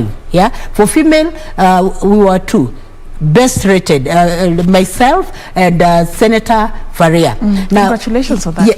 Thank you. And then in the other year, 2019, I was the best overall in issues education. So that already changes the narrative that when someone with a disability is nominated, she's able to perform, he's able also to perform. So that narrative, those with ears, those with eyes can see the works I do in parliament. And even when it comes to legislation, even when it comes to coming up with bills, even when it comes to statements and all that, so that narrative I've already changed. Now on the ground, what I'm doing and what I've already started doing is to get the buying of the people in my constituency, for them not to see the crutches but to see what I'm doing. From the time I was nominated, even though I do not have the kit, even though I do not have the financial muscle, I've been using my own resources to give back to the society, just to do good, just to do good, to ensure that I'm educating those I'm able to educate using my own resources. In some schools, I've just taken, children a whole year. Some of them have taken 3 years educating. Even right now, as Form 1s go, Form 1s getting in, I've already taken 4 slots. 4 children that I want to educate with my own resources. Where I come from, I've already been able to influence that electricity is also there. From the time, even during the colonial eras, there was no electricity in that area. But because of knocking from one office to another, I've been able to use the platform of nomination to ensure that there's electricity in my area. Now, apart from that, I've been able to influence, where I also come from, the road that was really damn bad. I've been able to use the influence to ensure that it has been marramed. So you see that way people now begin saying, oh, there's value in her. And that is why, by the way, I remember, Sarafin, there's a time you asked me, what seat are you vying for? I did not give you an answer. But there has been a lot of push from the ground that Musuruve, you are doing very well in Parliament. Musuruve, we've had you. Musuruve, even internationally, you are had. We want you to go for this seat. All right. Actually, the push I have is from people. It has not been my initiative. All right. Mheshimiwa, I just want to understand, and that is why they call me Mama Mwema. It came from people. Okay, yes. Okay. Because I was wondering, this Mama Mwema, the last time I was with you here, you were Mama Mwema, but it came from the people that they said, unatenda wema, umeleta stima, unatenda wema, umeleta barabara, unatenda wema, unasomesha watoto. So that name came from them, and they've been pushing me, Musuruve, we now want you to go for this seat because we see you on TV, we hear your works, but hausemi msimamo, unataka aje na tunataka useme tukupatie kiti. All right. Mheshimiwa, just taking you back a little bit, Irene, when she was being interviewed this morning and she was talking about this particular issue, she sort of brought something on the table and was saying that, one of the biggest challenge in this women leadership journey is the fact that there are seats that are reserved for women, and when you want to negotiate for an elective position, you're told you go for those ones that are reserved for women already. These ones leave for us to decide who will take them up. Is it a really big problem? And also, as you answer that, also tell me why come from a nominated position to an elective position? What inspired that? It's a murky, competitive political terrain that you're getting into right now to really prove that you can lead the people of your constituency. How are you planning to sustain that energy in that competitive environment from a nominated position to now an elective one? Thank you for the concern. When it comes to sustaining it, from nominated to elective, when it comes... these are different worlds. These are two different worlds. Yeah, these are two different worlds. But you see, Sarafin, even in my explanation, you have seen that even though I'm nominated, the things I'm doing on the ground are things that are supposed to be done by elected members. When it comes to paying school fees, the CDF, that is supposed to cater for that. When it comes to also standing and giving to persons with disability, there's a kitty that women reps have to sustain that. When it comes to roads, there's a kitty for that to be done. But even the things that I'm doing as a nominated member already are things that are supposed to be done by elective members. And that is why I'm telling you that from the ground I've had a push. Mheshimiwa, tunataka utoke nominated, when the elective will support you. I have the support from the ground, and they're telling me that they'll stand with me. So that is why I'm saying I've been taking time to see, do I not? But there have been delegations coming to my home. Anytime I go to Lugari, they tell me tunataka uchukue ikiti, lakini lazima utupatie sauti ya kuzungumza sababu yako. Sababu unatenda mema, hii barabara umetengeneza, sitima umeleta, watoto unasomesha, you are standing with even the matatu industry, the bodaboda industry. Vijana waliniambia tunakupatia hii kiti. Lazima, lakini wewe lazima ukubali kama utafanya nini, utaenda. So the support I'm getting is from mashinani, not myself, from the voters themselves, because mimi peke yangu siwezi toboa, and I cannot arrogate power. I hope you will not switch off your phone after things go. No. You like politicians are very good when they are in this let me tell you but the once let me tell you the their truth, interest is served, they disappear, and that road they use itamea nyasi, they never come back home. But then let me just a comment on that. Let me take you, okay. Yes, just a comment on that before you go very far. Since the time I was given nominative position, I've never disappeared. My phone has never been off. I've been on the ground. I've been in churches. I never changed my church, by the way. I'm a Quaker, yes, by origin. I've continued to go to the Quaker church. I've continued to embrace the churches around my place. In fact, what I've been doing, I've been supporting them. Like when it comes to building, Mashinani, I take myself there. And they just wonder, this Mheshimiwa is so different. She comes, and you know, when I go to church, I don't announce, now Msuruve is going to church, Msuruve is going to church. You know, it's just that I go like any other person. I just tell them, mimi ni msichana wenyu. The fact that niko ni does not make me any different. So when it comes to churches, I go. Kama ni sadaka nitapeana, kama ni kusupport in whatever form, even fundraising, I do. So I have not really isolated myself because I belong to people and my life is about people. By the way, Sarafin, let me tell you, my life is about others. It has nothing to do with myself. So I have never isolated myself with people, and it is not in my character, because I know that I have a purpose to support people in this world, to support people in Kenya, to stand with women.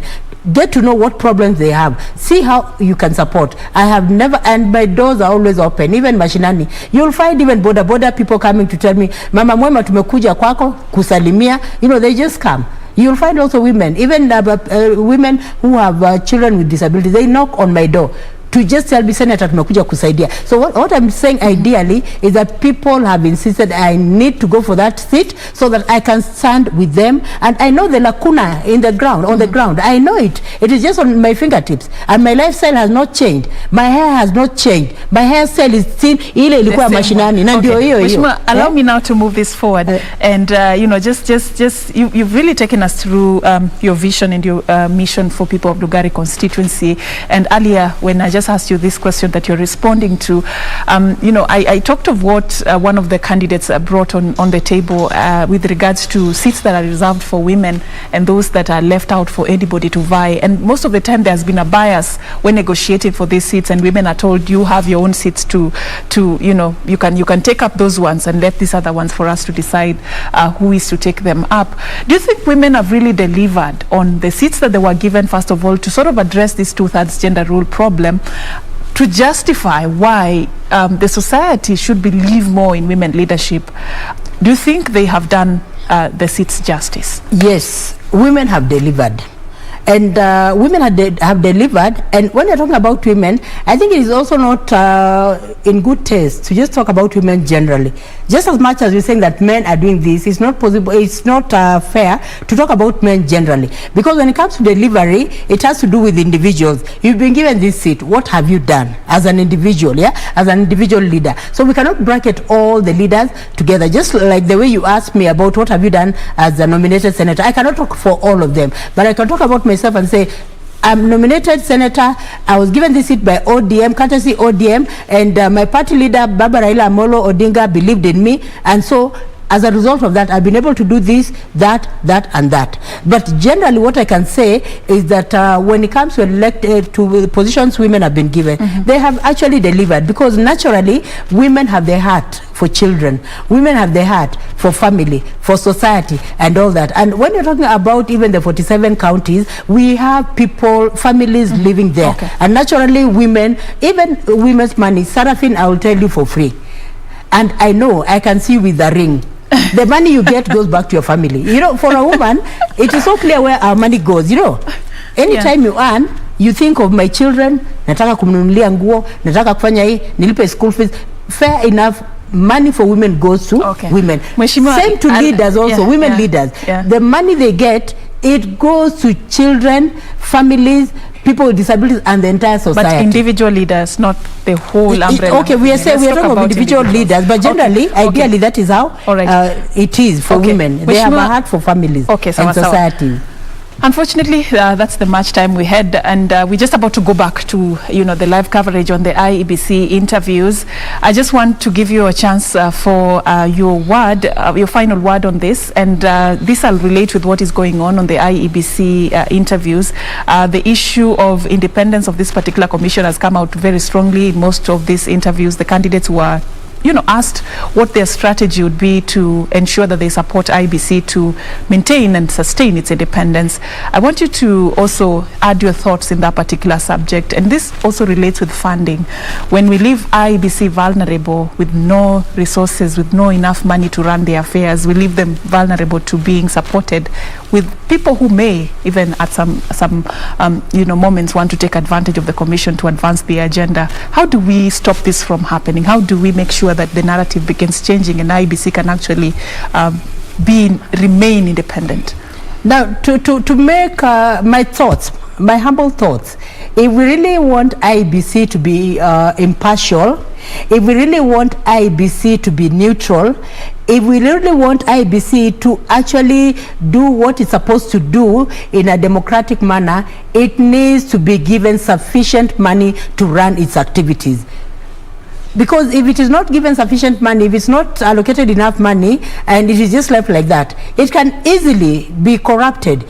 Because there are people with money who can easily maybe buy individuals. But then to protect IEBC from such eventualities, then money should be allocated, enough money should be allocated to go to IEBC from the beginning up to the end of the process. But if it is just left like that, people can arrogate power to themselves. People can arrogate positions to themselves. And that is not what we want, because in a democratic society that is fair and just, then the IEBC needs to be sponsored sufficiently, needs to have sufficient money that will help them conduct the process in a fair and democratic manner. Thank you so much, Mheshimiwa, for creating time for us this particular morning. That is nominated Senator Gertrude Musuruve here sharing with us her insights on the ongoing process of selecting the commissioners for the Independent Electoral and Boundaries Commission on issues emanating from some of the candidates who were defending their interest to join the commission. There are women and leadership standing out very strongly. We now want to go back to the live coverage of this particular process. It's happening at the Kenyatta International Convention Center. We'll be doing this for a better part of the day. Keep it KBC Channel 1.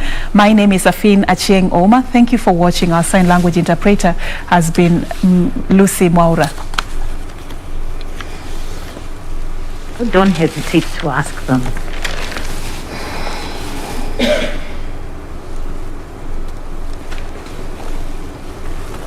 Take a few minutes to tell us a little bit about yourself and to share with us some highlights of your career that demonstrate that you're the most suitable candidate to be a member of the IEBC. Thank you, Chair. My names are Irene Cherop. A mother of 2 boys who are now adults. I am the CEO and co-founder of Ecoplan Management Limited. It's a physical planning and environmental consultancy firm that was started in 2005. I am a practicing physical planner and an environmental assessor with 27 years experience, a significant portion of that being in public service. Madam Chair, allow me to start my career at A levels. I went to the Highlands Girls School in Eldoret, which I successfully completed in 1984. I then proceeded to the University of Nairobi to undertake a bachelor's degree in geography and sociology, which I completed in 1989. I was lucky to receive a scholarship from the government to undertake a master's degree in urban and regional planning at the University of Nairobi, which I completed in 1993. I successfully undertook a master's in business administration from the University, United States International University, that's USIU, and which I completed in 2011. I have been engaging in online schooling as well as workshops and also professional courses to ensure that I upskill myself. My professional career is spans from serving in a board at the Kenya Anti-Corruption Commission, as well as a member of the Ethics and Anti-Corruption Commission. I've also served in public sector at the National Cereals and Produce Board, the Ministry of Lands, and Kenya Power and Lighting Company as a planner. I would like to emphasize the skills that I bring to this panel. As if you look at the boundary delimitation, it's provided within the law, and it's a mandate also for the Commission. As a geographer, I understand geographical features, what they are, what will determine in terms of creating a boundary. Also, as a sociologist, the issues of social and communal ties of a community are easy to me in terms of interpretation. For example, having a community that has similar communal ties, I think as a commissioner would ensure that we take care of not separating those kind of communities. Those kind of communities are, for example, the small ones, maybe the Njems or the Ogebs. So as we are doing the boundary exercise, those are some of the things we take back in our mind. Of course, as a member of the Commission, I would ensure that there is a policy. I'm not very sure if there's a policy on boundaries delimitation. I didn't see one, apart from the law, which precisely states the formula, the intervals, and the variation. Added to that, my skills in GIS as a planner, I would want to use them in terms of, for example, the geo-database that exists. I know they have one. Trying to ensure that we continuously update it, especially as we are going to the next review in June 2024. Using GIS, it's a software that creates maps, manipulates maps, and also provides a storage. I work for the county governments in terms of developing spatial plans. We create or establish GIS labs for the counties. So in this respect, trying to ensure that all the database, the shape files are well stored, I would recommend that they have a GIS lab. Going further in terms of GIS, drawing, if for example, IEBC is planning to conduct an election, the GIS can actually draw a map of the violence or hotspots. In that respect, you're able to plan. You're not able to waste resources. You're able to then, and it is illustrative. On a map, you're seeing it visually. So you're able to actually deploy security and not waste too much money in terms of sending or even locating polling stations. I would see that being used quite well in terms of efficiency and also reducing too much wastage of time and resources. My career at Kenya Anti-Corruption Commission and the Ethics and Anti-Corruption Commission exposed me to the governance space where roles and responsibilities of members and secretariat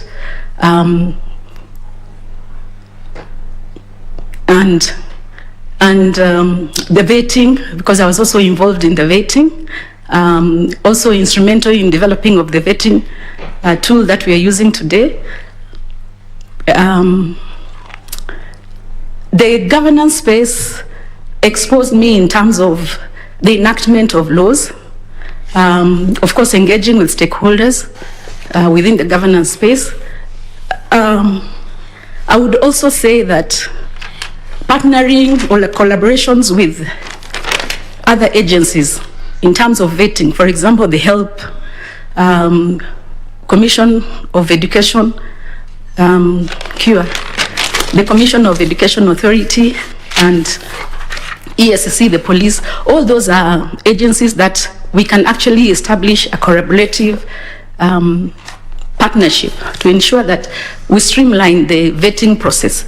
Also, in that same sense, I don't know if they have a policy on vetting, so that I would be able to come in and provide that.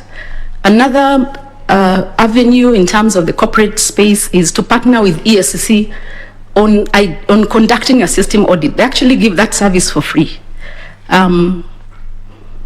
The system audit kind of identifies gaps and loopholes within the systems of the organization and ensure that you actually seal the loopholes. So this is very good in terms of actually minimizing the incidences of risk for the commission.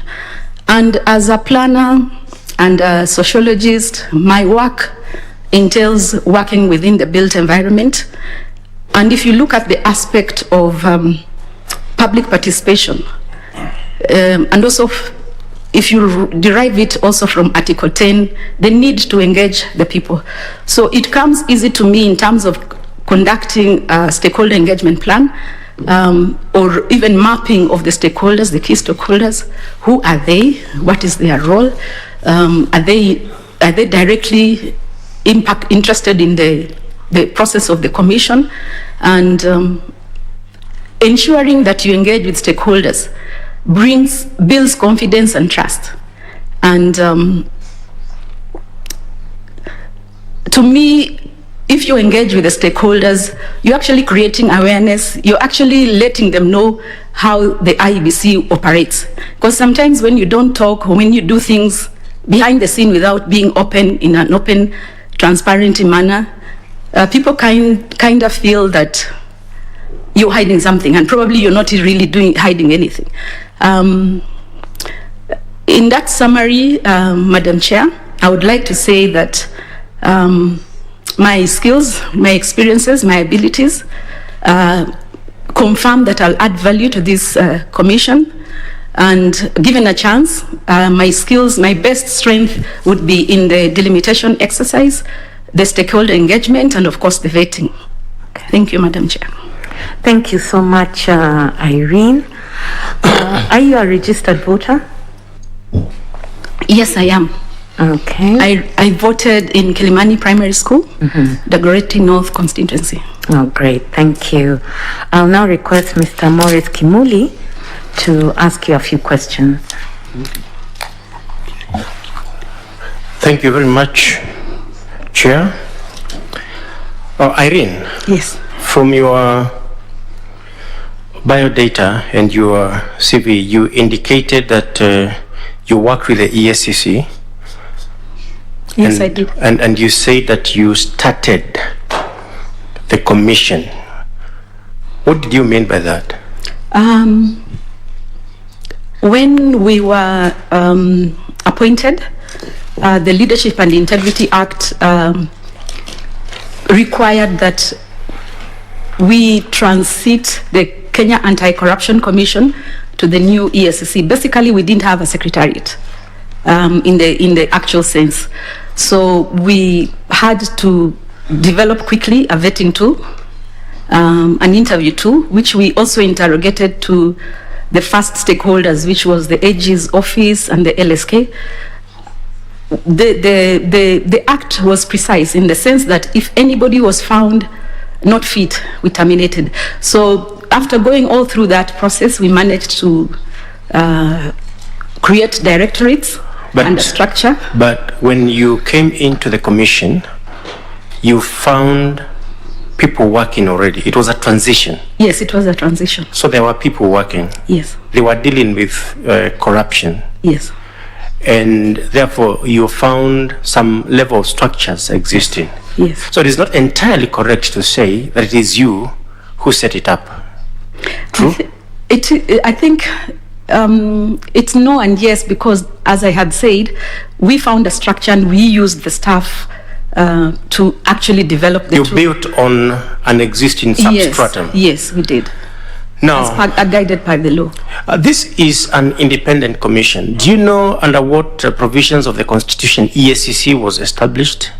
Under Chapter 6 of the Constitution. Yes.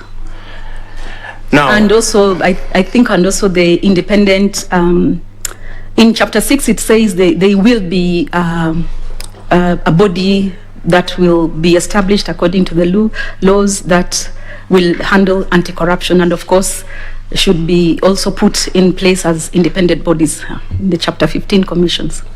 Okay. Now, EACC is a major stakeholder in the electoral process. You understand that? Yes. What is the entry point, or what is the point of intervention for EACC in the electoral process?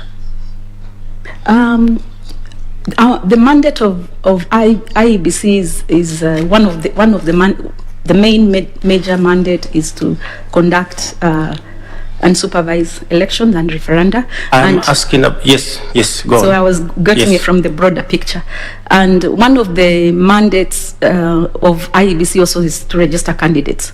So to me, the role EACC here plays is to ensure the vetting of the candidates is that it's not the only agency that does the vetting. So EACC also plugs in terms of the vetting of the candidates. And of course, there's that tool that candidates sign, and of course they have to answer questions of moral and ethical questions, and also they have to have a commission assigned to it. So meaning you're actually writing things that are not false. Do you believe, seated there, that there are ethical irregularities that are widespread in our electoral process? Do you believe? I do believe in the implementation. Maybe you could explain that question. In the campaign period, or what happens during our elections, do you believe that there are ethical irregularities? Of course, they are. I do believe. Do you think that EACC, and particularly the time you are there, has done enough to make it very costly for people to engage in these ethical irregularities? If you look at the vetting tool, I think EACC, what can I use? Cannot really enforce it. It's a matter of collecting that data and put it in the database, and probably run against the cases if anybody has a case.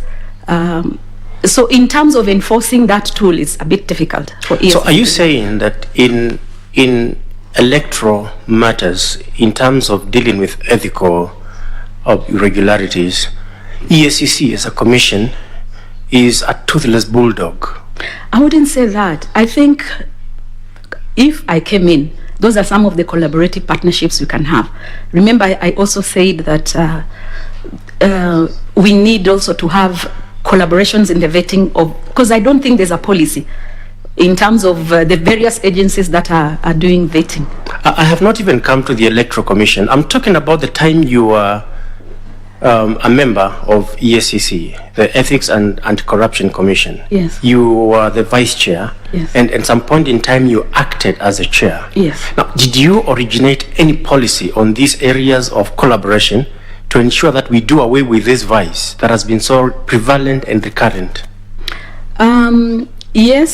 Yes, because in terms of the policies that we set, even if you look at the education awareness, the creative of awareness, because we would actually have forums where we engage political aspirants, especially even the women. How are they finding it difficult to engage in politics?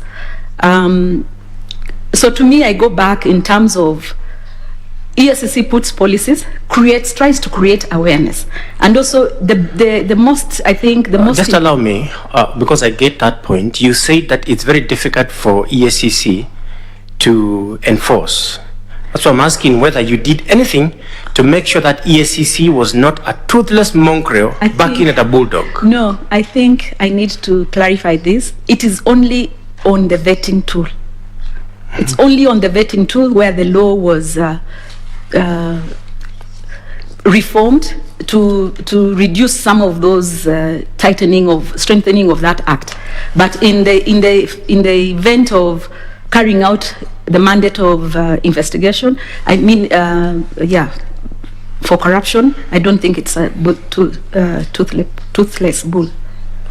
Now, you said in your CV that one of the credits you take is that when you are at that commission, you assisted in recovery of 4 billion shillings and, a number of parcels of land that had been stolen. Is that so? Yes, maybe the amount, maybe not. I don't know. I can't confirm the amounts, but We've gotten it from your records. Yes, according to my records. What we did is to. I just want to confirm. Is that so? I am not very sure because I don't. You're not very sure. Yeah, Let me ask you the other amount. question then. There is the Asset Recovery Agency. Yes. Do you know about it? Yes. What does it do? It's I think at our time it was transferred to the AG's docket and in collaboration with ESCC. So its mandate is to come up with avenues, either mediation. So when we were there, we felt that if we use court processes, they take too long. We incur a lot of money in terms of our budget. But you agree that that agency has done a lot of work in recovering stolen assets? Yes. You agree? Yes. Now, quickly, so that we can finish, you know that under Article 83 of the Constitution, you can be barred from registering as a voter if you have been convicted of an offense in the preceding 5 years.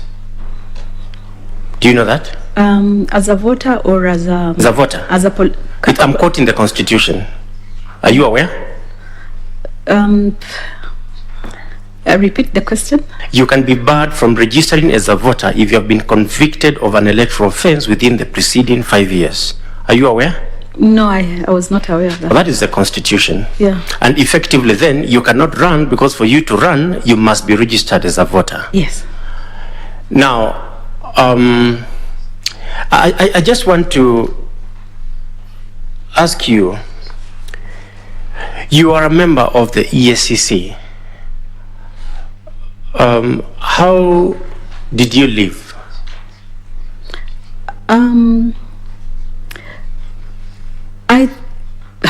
Our resignation. How did you live? To me, according to me, I was guided by the Constitution and the law. A body needs to have public confidence, and by the time we were leaving, the public confidence had been eroded. So I decided personally that since the public confidence had been eroded, I resigned. And based on that, I was also guided by a research by J. Patrick Dobell on the ethics of resignation. Basically, resignation... So you resigned? I haven't finished. You resigned? We don't have a lot of time. Don't talk about we. Okay. You resigned? I resigned, yes. You tendered your resignation? I tendered my resignation. Now, at the time you tendered your resignation, Parliament had already tried you. There had been a petition for your removal.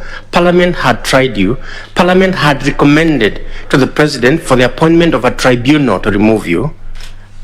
And then you resigned at that stage. I think that's why I was trying to explain. There was behind the scene collaborative memorandum between the commissioners and the government to resign. No, I'm looking. Yeah.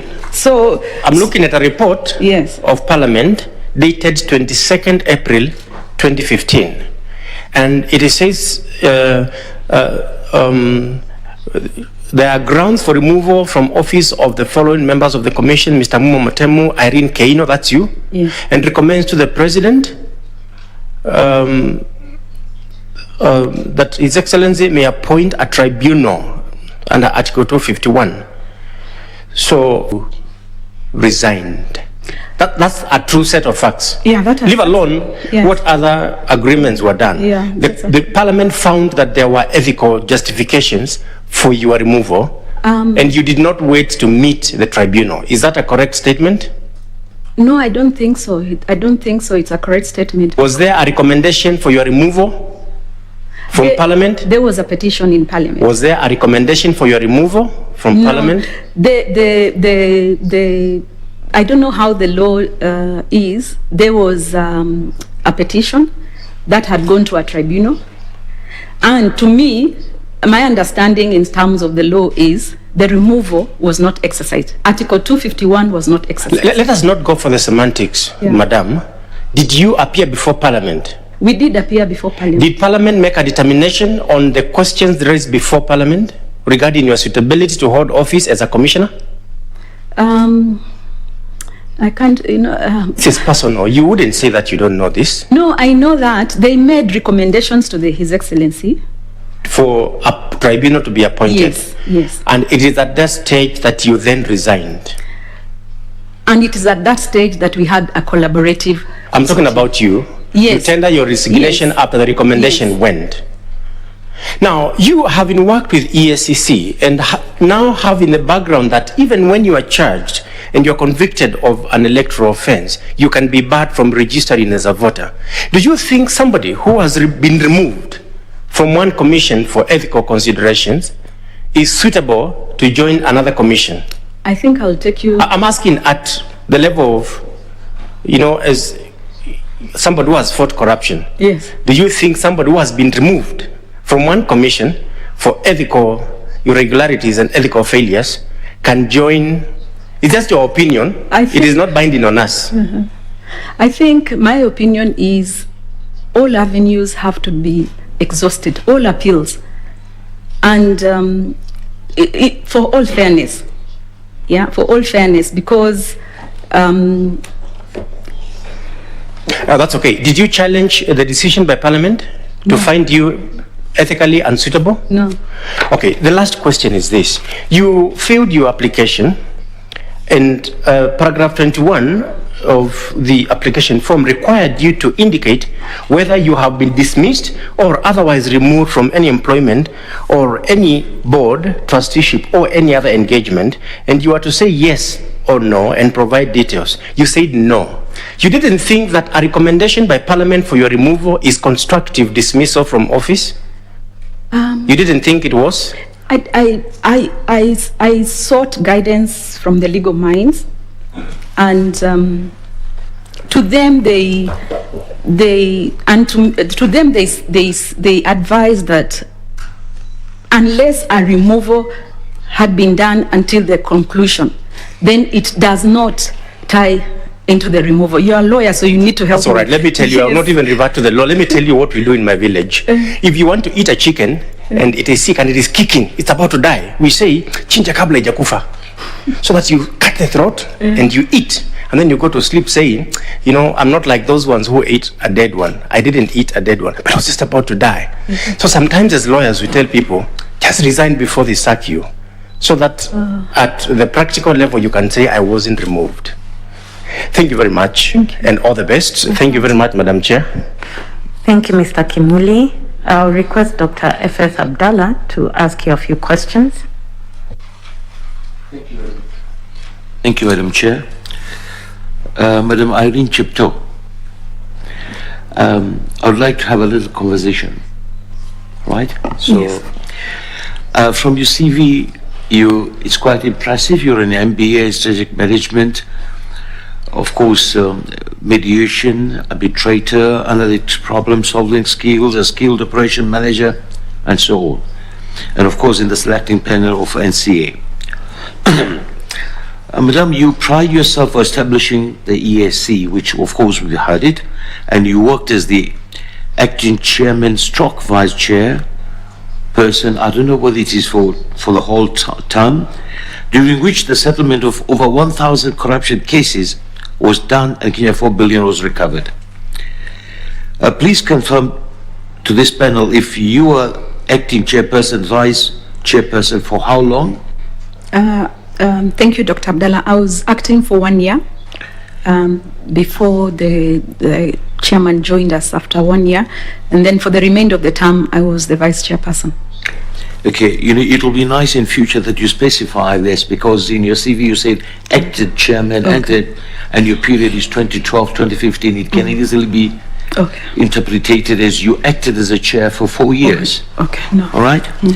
With your experience, please advise this panel as to the type of commissioners we should be looking for. As I'm sure you've been hearing, you've been reading on the various things which of course pointed fingers to IBC in their ways of procurement, especially with ballot papers and the election material.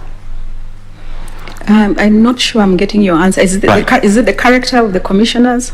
Yes, the current IEBC. What could you do, or what should we do as a panel here to identify a person qualified enough? The person qualified enough should be independent. Impartiality is very important in the whole management of elections. Of course, one who respects the rule of law, and of course, I would now go back to chapter 6 to help me define the characteristics of a good person. That would be That we know, Irene, thank you, that we know the chapter 6 of what that person would be, because it's a written document. Okay. I want to pick on your experience. On my experience. Knowing the body IEBC is more or less volatile, like ESC, in terms of the high public interest from the public and the political class. So it should be somebody who is resilient, somebody who is able to make quick judgment, somebody who is able to give leadership, somebody who is a team player, and of course, what I was trying to say is not take the other commissions as lower than, we are all equal. So that impartiality in the kind of person that you're trying to look for, and of course somebody who is willing to learn, because every day we learn new things, and knowing the commission secretariat relationship, somebody who understands the role, the corporate governance structure,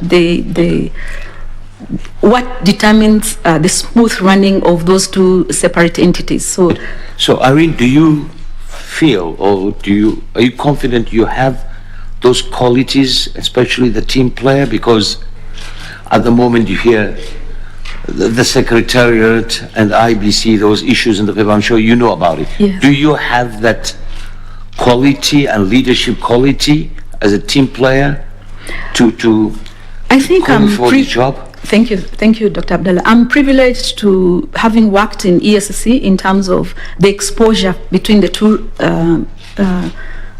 functions of the chief executive and the commission. Also, experience builds up the knowledge, and I think I am confident in terms of that role. Well, then maybe I need to bring you to the parliamentary debate of 21st April 2015, page number 15, which says the commissioners have accused the secretariat, which has in turn accused the commissioners. I go down. He said this will be no effect on the commission in terms of the work that it is doing, but what we found is that the wrangling, the infighting and lack of guidance was in fact impeding the fight against corruption. Having these commissioners is what will collapse the fight against corruption. These commissioners have to leave for the commission to do its work properly. We found that based on all that evidence, it was important that the House resolve that a tribunal be set up to look at these matters that affect both the chairperson and the vice chairperson, Miss Irene Cherop. What do you have to say about this? I think differences of opinions occur, and sometimes they are healthy in an institution, but not taking them to the other side, like 360 degrees. We also need to take cognizance of the fact, the turnover rate for either the chief executives and the commission in that commission. I don't know what you want me to say, but I think... No, well, I didn't want you to say anything. I'm just reminding you of what the Parliament talked about. Vis-a-vis your what I've said. Abilities to be a team player and to be a leader. Okay. Right? And from that time, of course, I may have not followed in the court of case. I just wanted to remind you of this. If you had those abilities, this would not be coming. It's very clear what had happened. Anyway, let's go to the next one. You were part, and to start with, I'm not generalizing anything or pointing fingers to individual.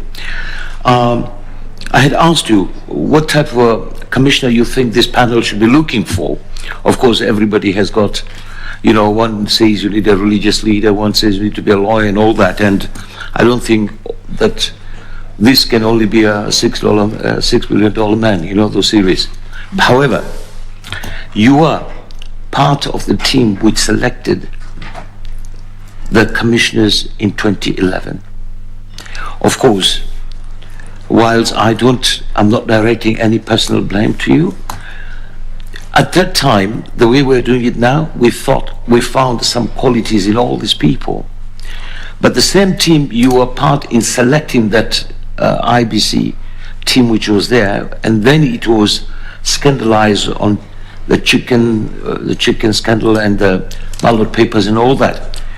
How do you feel that at that time, your opinion, yes, these are the right people, but we are human beings, and anything can happen? But I just wanted to hear it, not that you're a horse, but I want to hear it from a horse's mouth, because we're here sitting as a commission. We are going to choose the people to the best of our knowledge and abilities, but we don't know the people we choose today will be scandalized or will be not what we expected. It has happened to you. Yeah. Please tell us what you feel.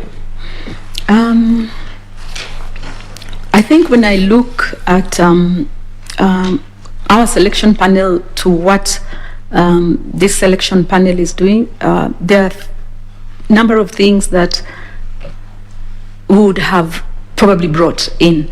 But of course, that was almost 8 years, even I can't remember. 8 years, yeah. 10. Yeah, so in terms of, we were coming from the platform of an institution that had very low perception as we were trying to recruit them. So we felt that bringing in transparency in terms of the whole interviewing process, in terms of having it in public, in terms of requesting public participation, we thought that will help in terms of weeding out people who are not okay to be shortlisted. But to me, I would say that once the panel does its job objectively and independently, so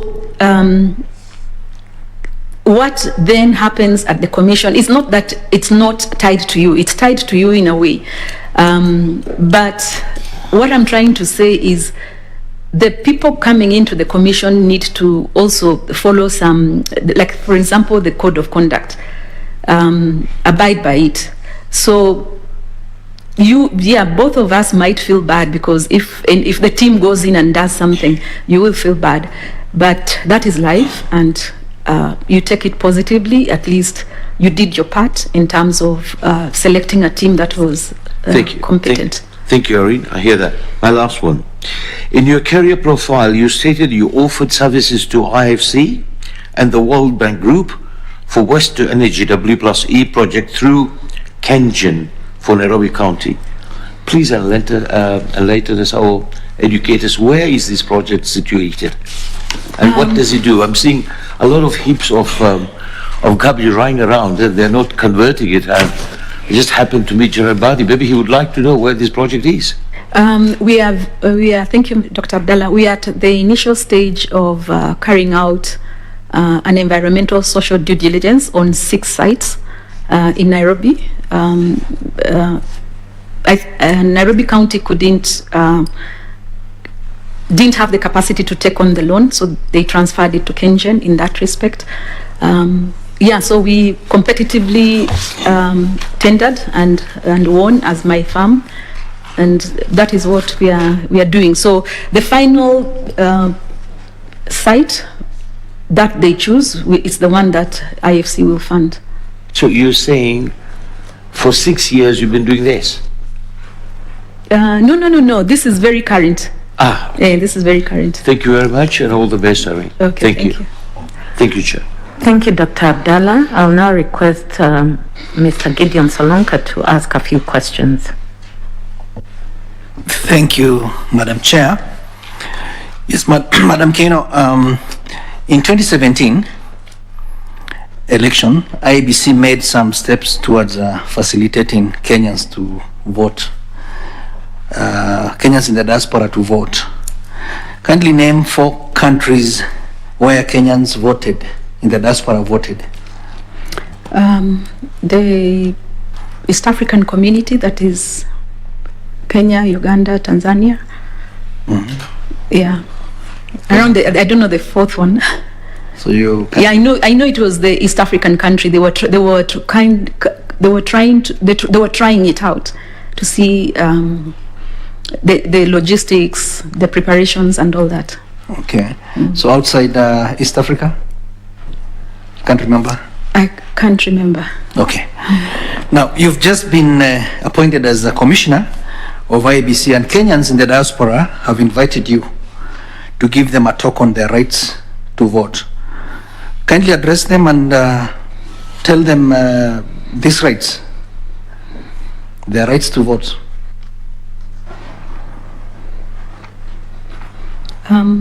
Like a speech or something. Yeah. Okay. Assure them that their rights are anchored under the Constitution and the Elections Act and other laws. Okay. Yes. Good morning, everybody. This is Irene representing the Commission. I've come here with our voter registration person who is going to tell you in detail. For me, it's to open this panel, and of course, just to remind you that for any Kenyan who needs to vote, first you need to be a Kenyan citizen. You need to have been registered and as a voter, and I think you need to have of good sound mind. So we want you to participate in this election, and we also want you to exercise your rights. The essential elements for any election management body is to ensure that we provide the freedom that anybody should exercise their political rights. Of course, noting also that we take great concern on the disabled people. Thank you. Now, you're still there. What are the procedures for registration of voters outside Kenya? You may need to share to that audience. What are the procedures? Not so sure, but I would say the same procedures are the same that are in Kenya.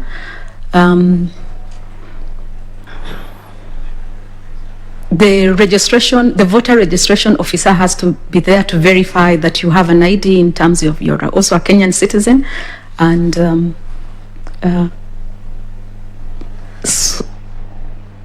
of course, at the point of registering, they have to verify that that ID is there is no duplication within the system, and if that is all okay, then you are allowed to vote and you're given a complimentary slip. I should assume the same happens in the diaspora. So, like, where will they go for that exercise? There is a nominated returning officer who sits at the national tallying place, and I think that is the person that goes now to the embassies out abroad. An officer who sits at the tallying? I think I'm confusing. And it's because the docket is under the voter registration officer, so it should be him who does that mandate outside with the help of the embassies abroad, outside Kenya. So, who do you think IEBC will use for that exercise? You're talking of people like, for example, Kenyans in the USA, Kenyans in Uganda. So, who is this person that IEBC will you use to do that exercise?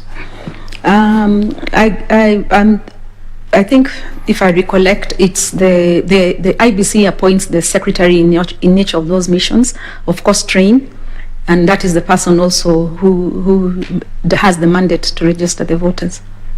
Okay. And what are some of the challenges faced by Kenyans in the diaspora on voting outside Kenya?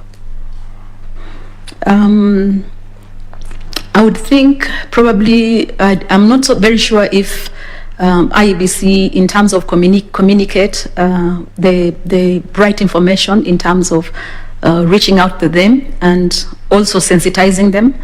I am not very sure about that, but those are some of the issues that would occur if I look at it in terms of, do they communicate at the right time? Do they know the database of all those people who are living outside Kenya?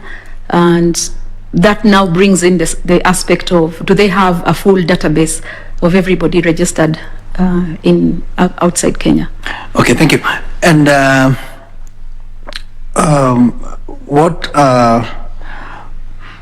which elections will a Kenyan in the diaspora participate? Only in the presidential election. Only the presidential election? Yes.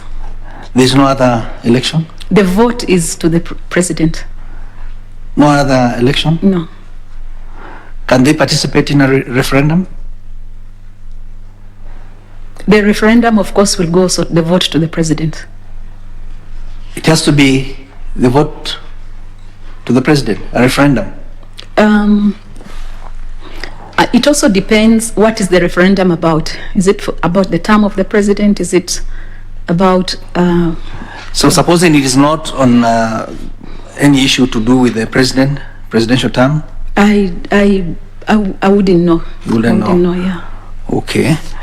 Now, my last question would be, who is eligible to stand as an independent candidate in an election?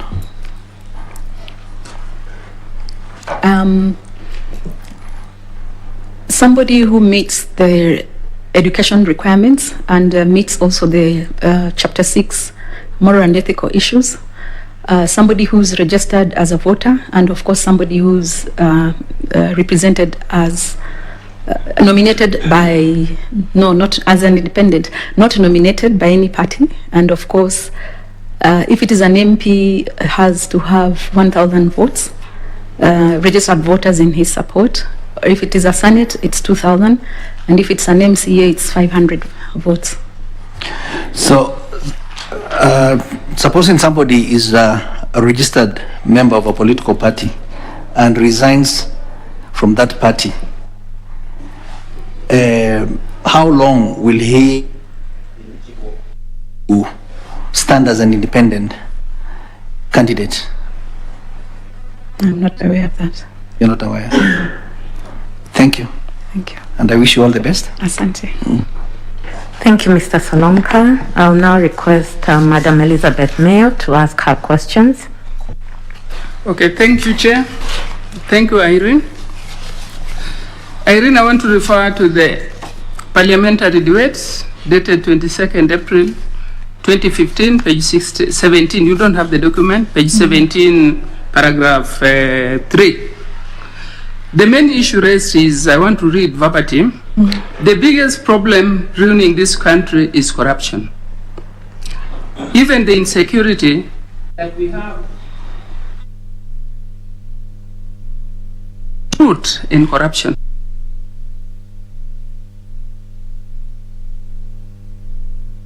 To fight corruption. So if you are appointed as a commissioner in IBC, one of the challenges which has been identified is the challenge of the culture.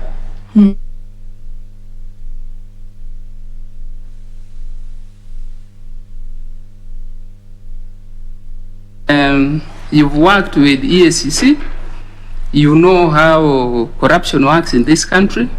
So what do you think can be done to cure this problem of expectation of handouts anywhere a politician goes? Thank you, Ms. Mayo.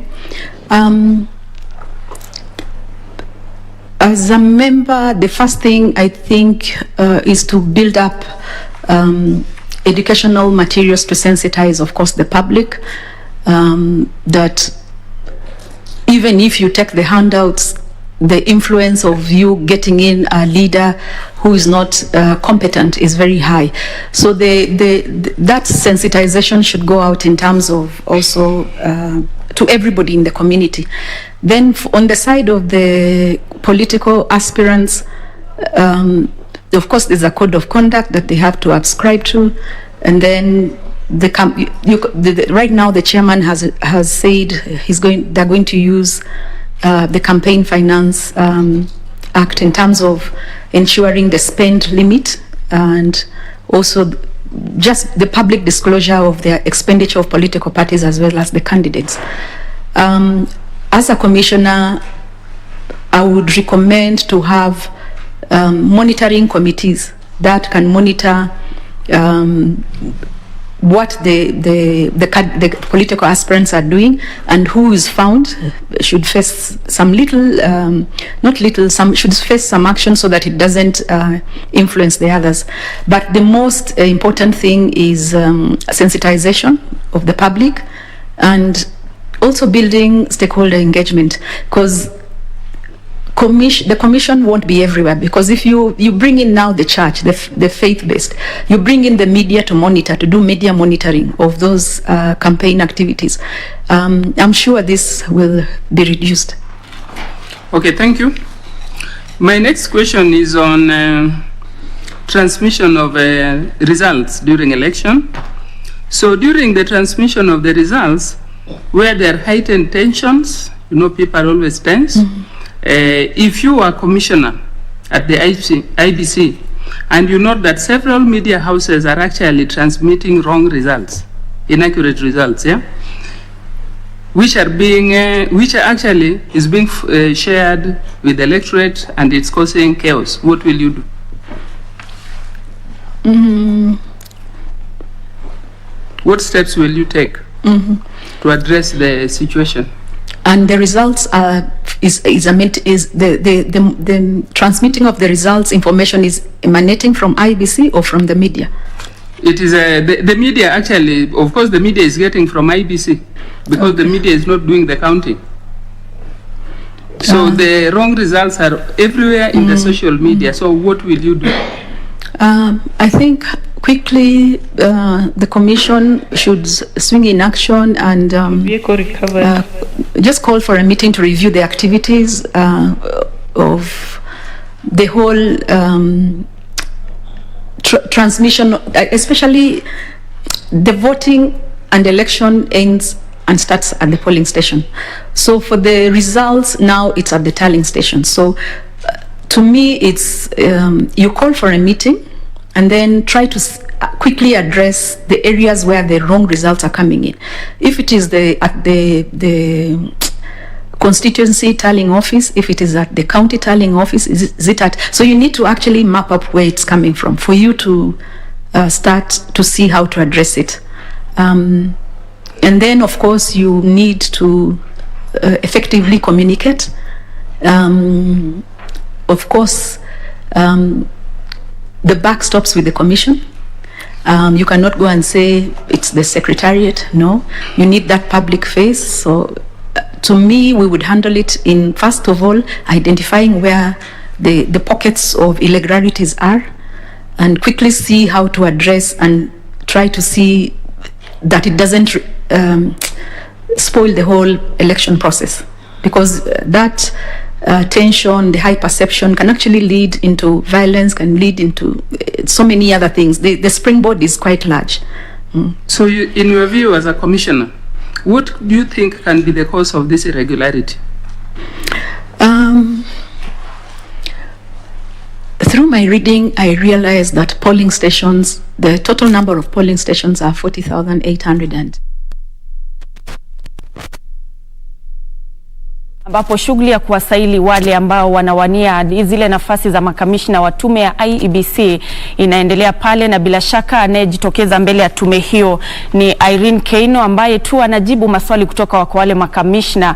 Hususan alikuwa amepewa changamoto kueleza kuhusiana na wakati ambapo alikuwa anahudumu katika tume ya IEBC ya EACC ile kuhusiana na swala la ufisadi, na vilevile anaelezwa tu kuhusiana na yale mambo ambayo atatekeleza ikiwa atapata ile nafasi ya kuwa kamishna, na ni vipi ambavyo atakuwa anahakikisha kwamba wananchi wanapata elimu ya kutosha kuhusiana na haki zao wakati wa uchaguzi. Na bila shaka tutakuwa tunaendelea na taarifa hiyo na kupata mengi zaidi, lakini kwa sasa hivi mtazamaji, hapa kwenye Tamrini tunazidi tu kuzungumza kuhusiana na yale ambayo yanaendelea pale katika majengo ya KICC. Leo hii nitakuwa nazungumza naye Milly Lwanga ambaye ni wakili. Tutakuwa tunazungumza kuhusiana na mchakato huu ambao ulianza wiki jana siku ya Jumatano na leo hii umeingia siku ya 5, na bila shaka tutakuwa tunaangazia tu yale ambayo yamezungumziwa, ni kipi ambacho wale makamishna wanatafuta, na bila shaka tutakuwa tunakupa hayo yote kwa kina hapa kwenye Tamrini. Mimi naitwa Nancy Okware, na bila shaka mtazamaji, kabla ya kuingia kwenye mazungumzo yetu leo hii, ningependa tuelekee katika upande wa pili katika mahakama ya Milimani, ambapo leo hii kesi ya kuhusiana na mauaji ya Sharon Otieno imeingia siku ya pili. Na hivyo basi mtazamaji, leo hii kile kilikuwa kinaendelea ni kwamba shahidi wa pili ambaye ni Lilian Saka alikuwa anatoa tu taarifa kuhusiana na jinsi ambavyo yale maeneo ambapo mwili wake marehemu Sharon ulipatikana yalikuwa vipi. Alikuwa anatumia zile picha kuelezea na kuipa tu taswira kamili mahakama kuhusiana na hali ilivyokuwa. Na hivyo basi hebu tuelekee pale mtazamaji, kisha tutarejea hapa kwa mazungumzo. When you went to the scene of crime on the 6th of September 2018, other officers had been to the scene. Yes, my lady. At the time, no photographs, no recording was taken of the scene of crime. Yes, my lady. So when you came to the scene, the body was not in the scene, isn't it? Yes, my lady. The clothes that you have talked about, the jackets, were not at the scene. Yes, my lady, they were not. They had been taken away by other officers. Yes, my lady. And when you visited, you were accompanied by other detectives. Yes, my lady. Were they part of the investigating team of this case? My lady, the officers were first responders to the crime scene. So they were not part of the investigating team. Were they, or they were not? They were the initial investigating officers before handing over to the homicide team, my lady. So there will be handover reports from these first responders to the investigators of this crime. There would be handover notes of anything of significance.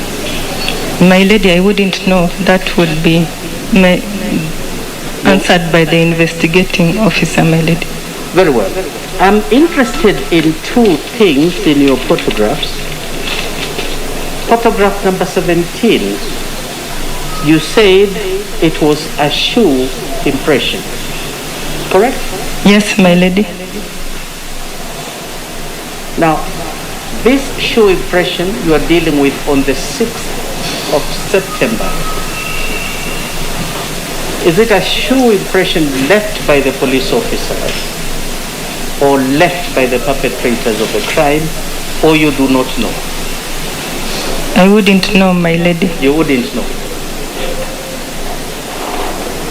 But do you agree with me that a good investigator will be interested in that shoe impression? Yes, my lady. He would be interested. And a good investigator will take a cast of the shoe impression. In the event he catches the perpetrator, he will compare. Not really, my lady, because it was not clear enough to guarantee a cast, my lady. It was not clear enough. Usually we do a cast for clear shoe impressions, my lady. You actually do a cast? Yes, my lady. And apart from casting, you also pick the soil from that particular area for analysis, don't yes, you? my lady. In this particular case, was it done? Was it done? Was it done? No, my lady. It was not done. And this could very well be a shoe impression left by a perpetrator of this crime. It could very well be. As I said, my lady, I wouldn't know. You wouldn't know. But that possibility was not eliminated. Yes? Yes, my lady. That's why I documented it. Yes. Then let us move to another important aspect, and that is photograph number 18. This one is the condom wrapper, isn't it? Yes, my lady. Were fingerprints lifted from this wrapper? No, my lady, the wrapper was too small to guarantee. No, my question is this. Was there even an attempt of lifting the fingerprints? Yes, my lady, there was an attempt. Is it documented? No, my lady. Not documented. You know that police officers and investigators keep notebooks. Yes, my lady. When they go to investigate a crime. And they are required to document that particular aspect. Yes, my lady. To your knowledge, is it documented? No, my lady. Not documented. Forget about the little small wraps. There were other wrappers that were collected long before you went to the scene. Yes, my lady. Were they?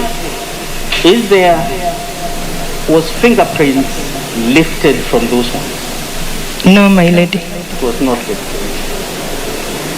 Why would you miss such basic things in a serious crime investigation like this one? My lady, these exhibits were being documented at Oyugi's police station. They were not recovered by me direct from the crime scene. But to your knowledge, no fingerprints were ever lifted from these condom wrappers? Yes, my lady. Yes.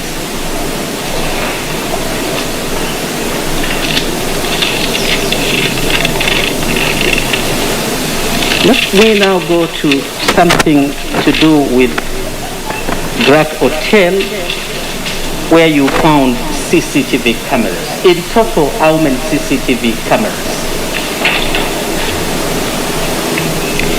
They were documented from number 6 to 21, my lady. So would that mean the cameras are about 15 cameras or so? Yes, my lady. How many? 15 cameras. 15. You went there in company of other detectives, correct? Yes, my lady. Did they seek to retrieve the CCTV footage of the material date? I wouldn't know, my lady. You know, you are present with them. You are working with them as a team. In your presence, did they seek to retrieve the CCTV footage? My lady, that question would best be answered by the investigating officer, because he's the one who retrieved, then he's the one to submit. Lydia, let me ask you this. Let me ask you this. At any time, did you part company with the other officers who accompanied you at Grack Hotel? Mtazamaji, hizo ni picha za moja kwa moja kutoka katika mahakama ya Milimani, ambapo kesi kuhusiana na mauaji ya Sharon Otieno leo hii imeingia siku ya pili, na bila shaka mshukiwa mkuu katika kesi hiyo ikiwa ni gavana wa kaunti ya Migori Okoth Obado. Na bila shaka kwa sasa hivi kinachoendelea ni kwamba shahidi wa pili ambaye ni Lilian Saka, na alikuwa ni mtafiti ama ni afisa wa kutoka katika DCI, anatoa tu taarifa yake kuhusiana na jinsi hali ilivyo. Bila shaka anapigwa msasa sasa pale na kueleza mahakama kuhusiana na hali ilivyokuwa wakati ambapo mwili wa marehemu Sharon ulipatikana baada ya kuwa kwake mwaka 2018, na bila shaka ni kesi ambayo mwanahabari wetu Sarafina Robi uko pale mahakamani na atakuwa anatupa maelezo zaidi hasa kwenye taarifa zetu mwendo wa saa 7 kamili. Lakini hata hivyo tukirejea hapa kwenye studio, mtazamaji, hapo awali kumbuka ya kwamba kuna ile shughuli ya kuwasaili makamishna wa tume ya IEBC ambayo leo hii imeingia siku ya 5, na bila shaka aliyekuwa amefika mbele ya tume hiyo ni Irene Cherop ambaye tu alikuwa anajieleza kuhusiana na ni kipi ambacho kinamfanya ahisi ya kwamba anastahili zaidi kupata nafasi ile, na ni mjadala ambao tutakuwa tunazungumza naye Mili Lwanga ambaye ni wakili hapa kwenye studio kuhusiana na mchakato huu mzima wa kutafuta wale makamishna wa IEBC. Karibu sana Mili kwenye studio zetu leo hii. Asante sana.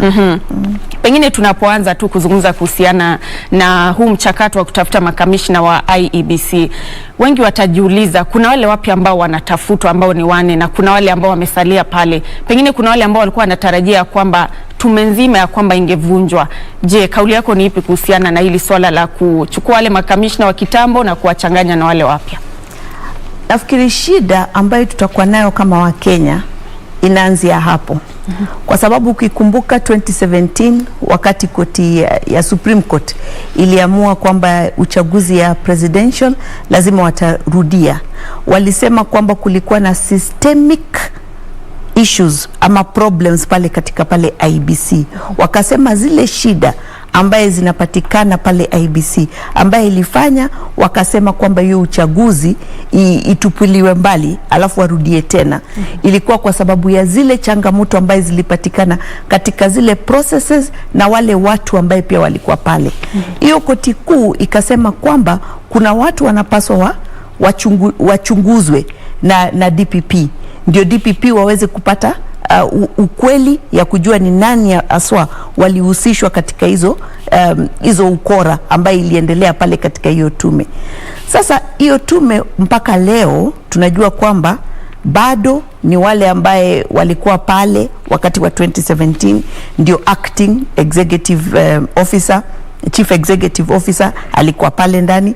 Tunajua yule mpya amekuja tu ni yule head of legal ambaye amekuja kutoka nje, ndio wali recruit tangu 2017. Tunajua wale commissioner watatu walikuwa pale 2017 bado wako pale, na hao 4 watakuja, na tumesikia wa commissioner watatu wakizungumza wakisema kwamba tayari wanaendelea na kazi na vitu ziko shwari na wako ready. Hao wengine wakikuja watakuja waingie tu katika ile orodha ambayo wamepanga ya kutayarisha mambo ya uchaguzi ya mwaka ambaye inakuja. So ukisema kwamba ama ukiweka tegemeo kubwa sana katika hao commissioner 4 ambaye watakuja, ingawa ni 4 na ni zaidi ya wale watatu ambaye wako pale ndani, so ikiwa wataingia 4 wanaweza kuwa na nguvu zaidi ya wale watatu ambaye walikuwa pale ndani. Lakini kumbuka hawa 4 labda ni watu wajuani, kwa sababu ni watu wanaingia, ni watu wapya, sio watu ambaye walikuwa pale, ama sio watu ambaye wanatolewa kwa tume nyingine walete katika hii tume ama kwa ofisi nyingine. Ni watu wanatoka professions mbalimbali, wanatoka sehemu mbalimbali ya Kenya, so sio lazima kwamba wanajuana. So sioni kwamba ama kama hii process ya kuchagua au commissioner 4 italeta confidence kubwa kwa Wakenya ya kusema kwamba sasa tutakuwa tayari na ile uchaguzi ya 2022, kwa sababu mara kwa mara tumesema kwamba commissioner kazi yake ni kidogo kulingana na zile system ambaye lazima waweke pale. Na wahakikishe kwamba hiyo system ambayo itawekwa pale ni system ambayo italeta uwazi katika hiyo process ya uchaguzi. Na saizi wakiwekwa ofisi pale ni chini ya mwaka moja wakiingia, kwa sababu saizi Julai imeisha, wakimaliza hiyo recruitment iende committee, kienda committee ende president, after president ndio wakue gazetted, alafu wakue sworn in kama commissioners. Tunaona itakuwa August, itakuwa ni kama mwaka moja anatue na uchaguzi. Ni muda chache sana ya kusema kwamba watakuwa na hiyo nafasi ama hiyo uwezo ya kuweka zile system ambayo tunataka iwekwe pale, ya kuhakikisha kwamba IEBC wakati huu kutakuwa na uwazi zaidi na watafuata sheria kwa njia ya usawa. Na kumbuka pia, nikizungumzia hapo kwa sheria, kumbuka baada ya hiyo uchaguzi ya 2017 ambaye koti litupilia mbali, kulikuwa na reform.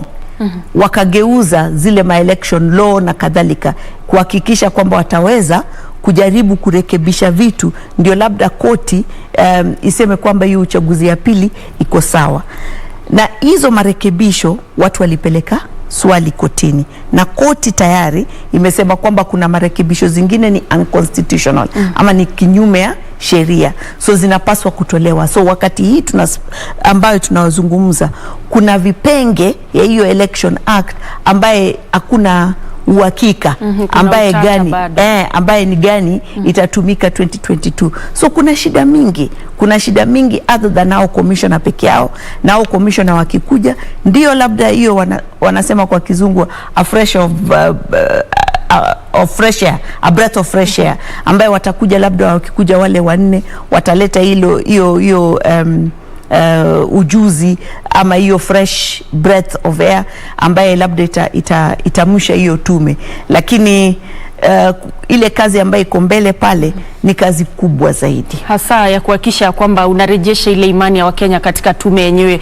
Manake kama ulivyosema, ni kuna baadhi ya Wakenya ambao idadi kubwa ni kwamba hawana imani na tume ya IEBC kutokana na uchaguzi ambao umekuwa hapo awali mwaka 2017, kutokuwa pengine kukuwa na malalamisha, kutokuwa na uwazi. Na hivyo basi umezungumza kuhusiana na kuleta makamishna, lakini bado kuna mengi ambayo yanastahili kutekelezwa kabla ya ule uchaguzi. Na ningependa pengine tuzungumze kidogo kuhusiana na zile sauti tu ndogo ambazo tumekuwa tukisikiza pale, wengi wakiuliza, je, basi ikiwa IEBC bado ina mengi ambayo inastahili kufanya, kuna uwezekano wa kuahirishwa kwa uchaguzi mkuu?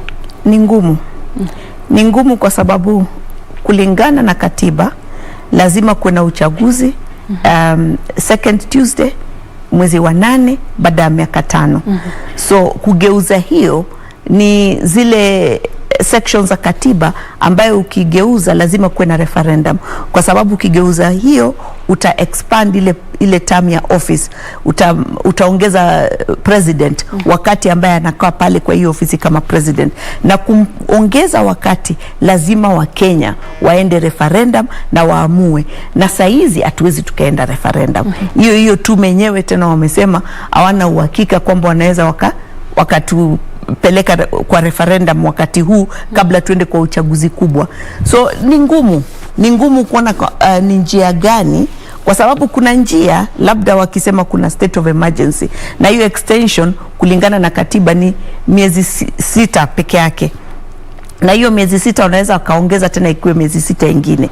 Lakini kuona kama kutaweza kuwa na hiyo unity pale bunge ya kuhakikisha kwamba wale watakubali na waseme kuwe na ile expansion of time, ati kwa sababu kuna state of emergency, na emergency yenyewe itakuwa ni gani ambaye tutakuwa tunasema ni emergency. Kwa sababu saizi hata ikiwa kuna corona tumekuwa tukifanya by election, hata saizi Kiambaa inaendelea na tumekuwa tukiona. So ni nini itakuwa kubwa zaidi ambaye tutasema kwamba sasa ni state of emergency? Kulingana na sheria ilivyo wakati huu, itakuwa ni ngumu sana kuongeza wakati na tusifanye hiyo uchaguzi kubwa August 2022. Itakuwa ni ngumu. Kuna uwezo kidogo, lakini itakuwa ni ngumu. Pengine ni kurejeshe nyuma kidogo kuhusiana na zile sheria za uchaguzi ambazo kufikia sasa hivi bado kuna ule utata ambao pengine kulikuwa na mabadiliko yafanywe lakini yakakataliwa, hivyo basi kumaanisha ya kwamba hakuna ule uhakika hali itakuwa ni ipi. Tuzungumze kuhusiana na hatari ya kuelekea katika uchaguzi kukiwa bado masuala kama hayo hayajatatuliwa, ikizingatiwa muda mchache uliopo na yale majukumu ambayo bado yamesalia kwa chini ya mikono ya IEBC. Ni kweli kuna shida kubwa. Kuna shida kubwa, na mimi kama mtu ambaye anafanya kazi mingi katika peace sector naona kuna shida kubwa pale mbele. Kuna shida kubwa kwa sababu Election Act kama kulikuwa na amendment, na hiyo amendment koti imesema kwamba ni unconstitutional. Tunarudia pale pale tulikuwa, na tukirudia pale pale tulikuwa bado inatekelezwa kwa hiyo njia, na walibadilisha vitu zingine, kwa sababu wakibadilisha sheria pia wanabadilisha zile rules na regulations ama zile guidelines ambaye IEBC inatoa ya kuhakikisha kwamba sheria kwamba uchaguzi itapendekezwa kwa njia fulani. So ikiwa hakuna hiyo clarity kwa hiyo sheria, kumbuka hata wakati huu kuna ile sheria ya capping ya finance ya pesa ambaye mtu anaweza katumia wakati anasimamia kiti fulani. Hiyo pia kulikuwa na vitu fulani IEBC ilikuwa inatakikana wafanye, walisema hawajatekeleza kwa sababu hawakuwa na fedha. Walikuwa hajapata fedha ya kutosha tangu hizo miaka zimepita. So hiyo pia bado kuna hiyo kuna hiyo pengo. Tena kuna pengo kwa commissioner.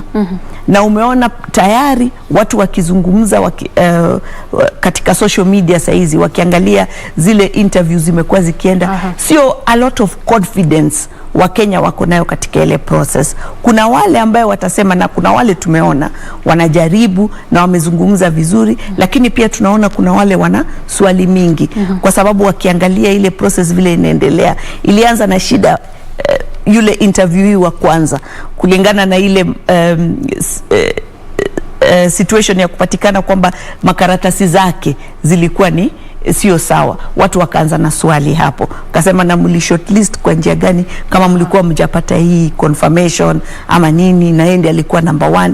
So tayari kuna shida pale, lakini kitu mzuri ni kwamba wako na watu wengi. Bado tunaendelea mpaka wiki ambaye inakuja na mpaka hiyo wiki itaisha. So hizo siku 10 natarajia watapata watu 4 kwa hizo siku 10, kwa sababu hawa interview mtu mmoja kwa siku, ni watu kadhaa kwa siku. So kuna ile hope kwamba watapata watu ambaye Wakenya watasema wakati tuliona wakifanya interview tuliona kama wanajaribu. Na pengine tukizungumza kuhusiana na hiyo shughuli yenyewe ya kuwasaili wale makamishna, kuna masuala mbalimbali ambayo tumeshuhudia. Kwa mfano ili swala la kuwa kuna baadhi ambao makaratasi yao yanaonyesha kuna hitilafu fulani, na vile vile kuna ile tatizo ambalo tumekuwa tukishuhudia wakati ambapo watu ama kuna nafasi ambayo inahitajika makamishna ama yote kupigwa msasa, unapata ya kwamba kuna hii changamoto inatokea wakati kuna jambo ambalo ulitekeleza kitambo, manake kila mtu ni binadamu. Kuna yale matatizo, pengine kuna jambo ulisema kupitia kwenye mtandao wa kijamii kitambo, yanakuja kukuletea tatizo wakati wa kupigwa msasa. Kuna athari gani ya yale ambayo ulitekeleza na matokeo ya pengine nafasi ambayo unatafuta kwa sasa hivi? Ni kweli na ni kitu mzuri, wanafanya kitu mzuri kulingana na maoni yangu, kwa sababu issues za integrity kwa hawa makomishona ambaye tunataka waje pale ni kitu muhimu sana na ni kitu kubwa, na hiyo integrity ni kitu ngumu sana, kwa sababu ukiuliza kila mtu utaiba, takwambia sitaiba. Utahongwa, sitahongwa. Hakuna mtu ambaye atasema nitahongwa, lakini ni zile vitendo zake amekuwa akifanya ndio zinaweza zikatuonyesha kwamba huyu ni mtu ambaye ana msimamo fulani, ama ni mtu ambaye unaweza ukamtegemea ama usimtegemee kulingana na zile amekuwa akifanya. So nafikiri ni swali nzuri, nafikiri wanajaribu pale, hata inaonekana kwamba hapo wamefanya uchunguzi sana, kwa sababu hata kuna wale ambao walikuwa former MPs wamewauliza swali kuhusu zile walikuwa akisema pale bungeni wakati walikuwa bunge. So hiyo ni uchunguzi ambao wamefanya, na nafikiri wanajaribu sana. Hapo lazima tutawapatia marks nafikiri. Tukisema kwamba wamejaribu kufanya uchunguzi, kuhakikisha kwamba wamechambua na kupata zile ambaye inaweza ikaonyesha kwamba huyu ni mtu wa integrity ama sio mtu wa integrity. Kwa sababu kumbuka wale watu 4 ambaye wale wa commissioner 4 ambaye wanakuja ku replace wali resign. Na unajua ukiwa public office resignation sio kila mara kwamba resignation ni honorable. Kwa sababu saa zingine ukiresign unapeleka country through another process ambayo inaweza ikawa very expensive. Kwa sababu sasa unaona kama ile wakati kesi ilipelekwa ile ya BBI, koti kasema kwamba hakuna quorum kulingana naye. So wameweka IEBC matatani kwa ile resignation yao, na yet tulitumia pesa mingi tukawa recruit, tukawafunza, walienda for training, induction, wawekwe pale katika ile ofisi, waende na wakakula kiapo, wakasema kwamba watafanya hiyo kazi kwa muda fulani. Baadaye wakatoka, wakasema wameshindwa na kazi. So ni muhimu kujua kwamba wale watu wanaenda pale ni watu ambaye kwanza wana hiyo integrity, na pili pia wanaweza wakasimama imara ikiwa shida itatokea pale mbele. Ndio. Naam, Mili, itabidi tu umetamatisha hapo kwa sababu hatuna muda, lakini manake ni majadiliano ambayo yatakuwa shughuli yenyewe kuwapiga msasa wale makamishna itakuwa inaendelea hivyo, basi tutakuwa tunazidi kuzungumza kuhusiana na yale ambayo yanachipuza wakati wa wale makamishna kupigwa msasa, na hivyo basi tutaendelea tuna huu mjadala, lakini kwa sasa shukrani sana kwa muda wako. Asante. Bila shaka mtazamaji, tumekuwa tukizungumza naye Mili Lwanga ambaye ni wakili. Tumekuwa tukiangazia mengi kabisa, hasa kuhusiana na ile shughuli ya kuwapiga msasa makamishna wa tume ya IEBC ambayo leo hii imeingia siku ya 5, na bila shaka tutakuwa tunaendelea na mazungumzo haya. Manake ni shughuli yenyewe ya kuwapiga msasa makamishna itakuwa inaendelea kwa muda, na vile vile tutakuwa tunakupa mengi kwenye taarifa zetu mwendo wa saa 7 kuhusiana na shughuli yenyewe jinsi inavyoendelea. Lakini kwa sasa mie sina la ziada. Shukran sana kwa wote waliotazama. Mie naitwa Nancy Okware, na mfasiri kwa upande wa ishara ni Lensa Odingo. Kwa heri, mengi zaidi utayapata mwendo wa saa 7.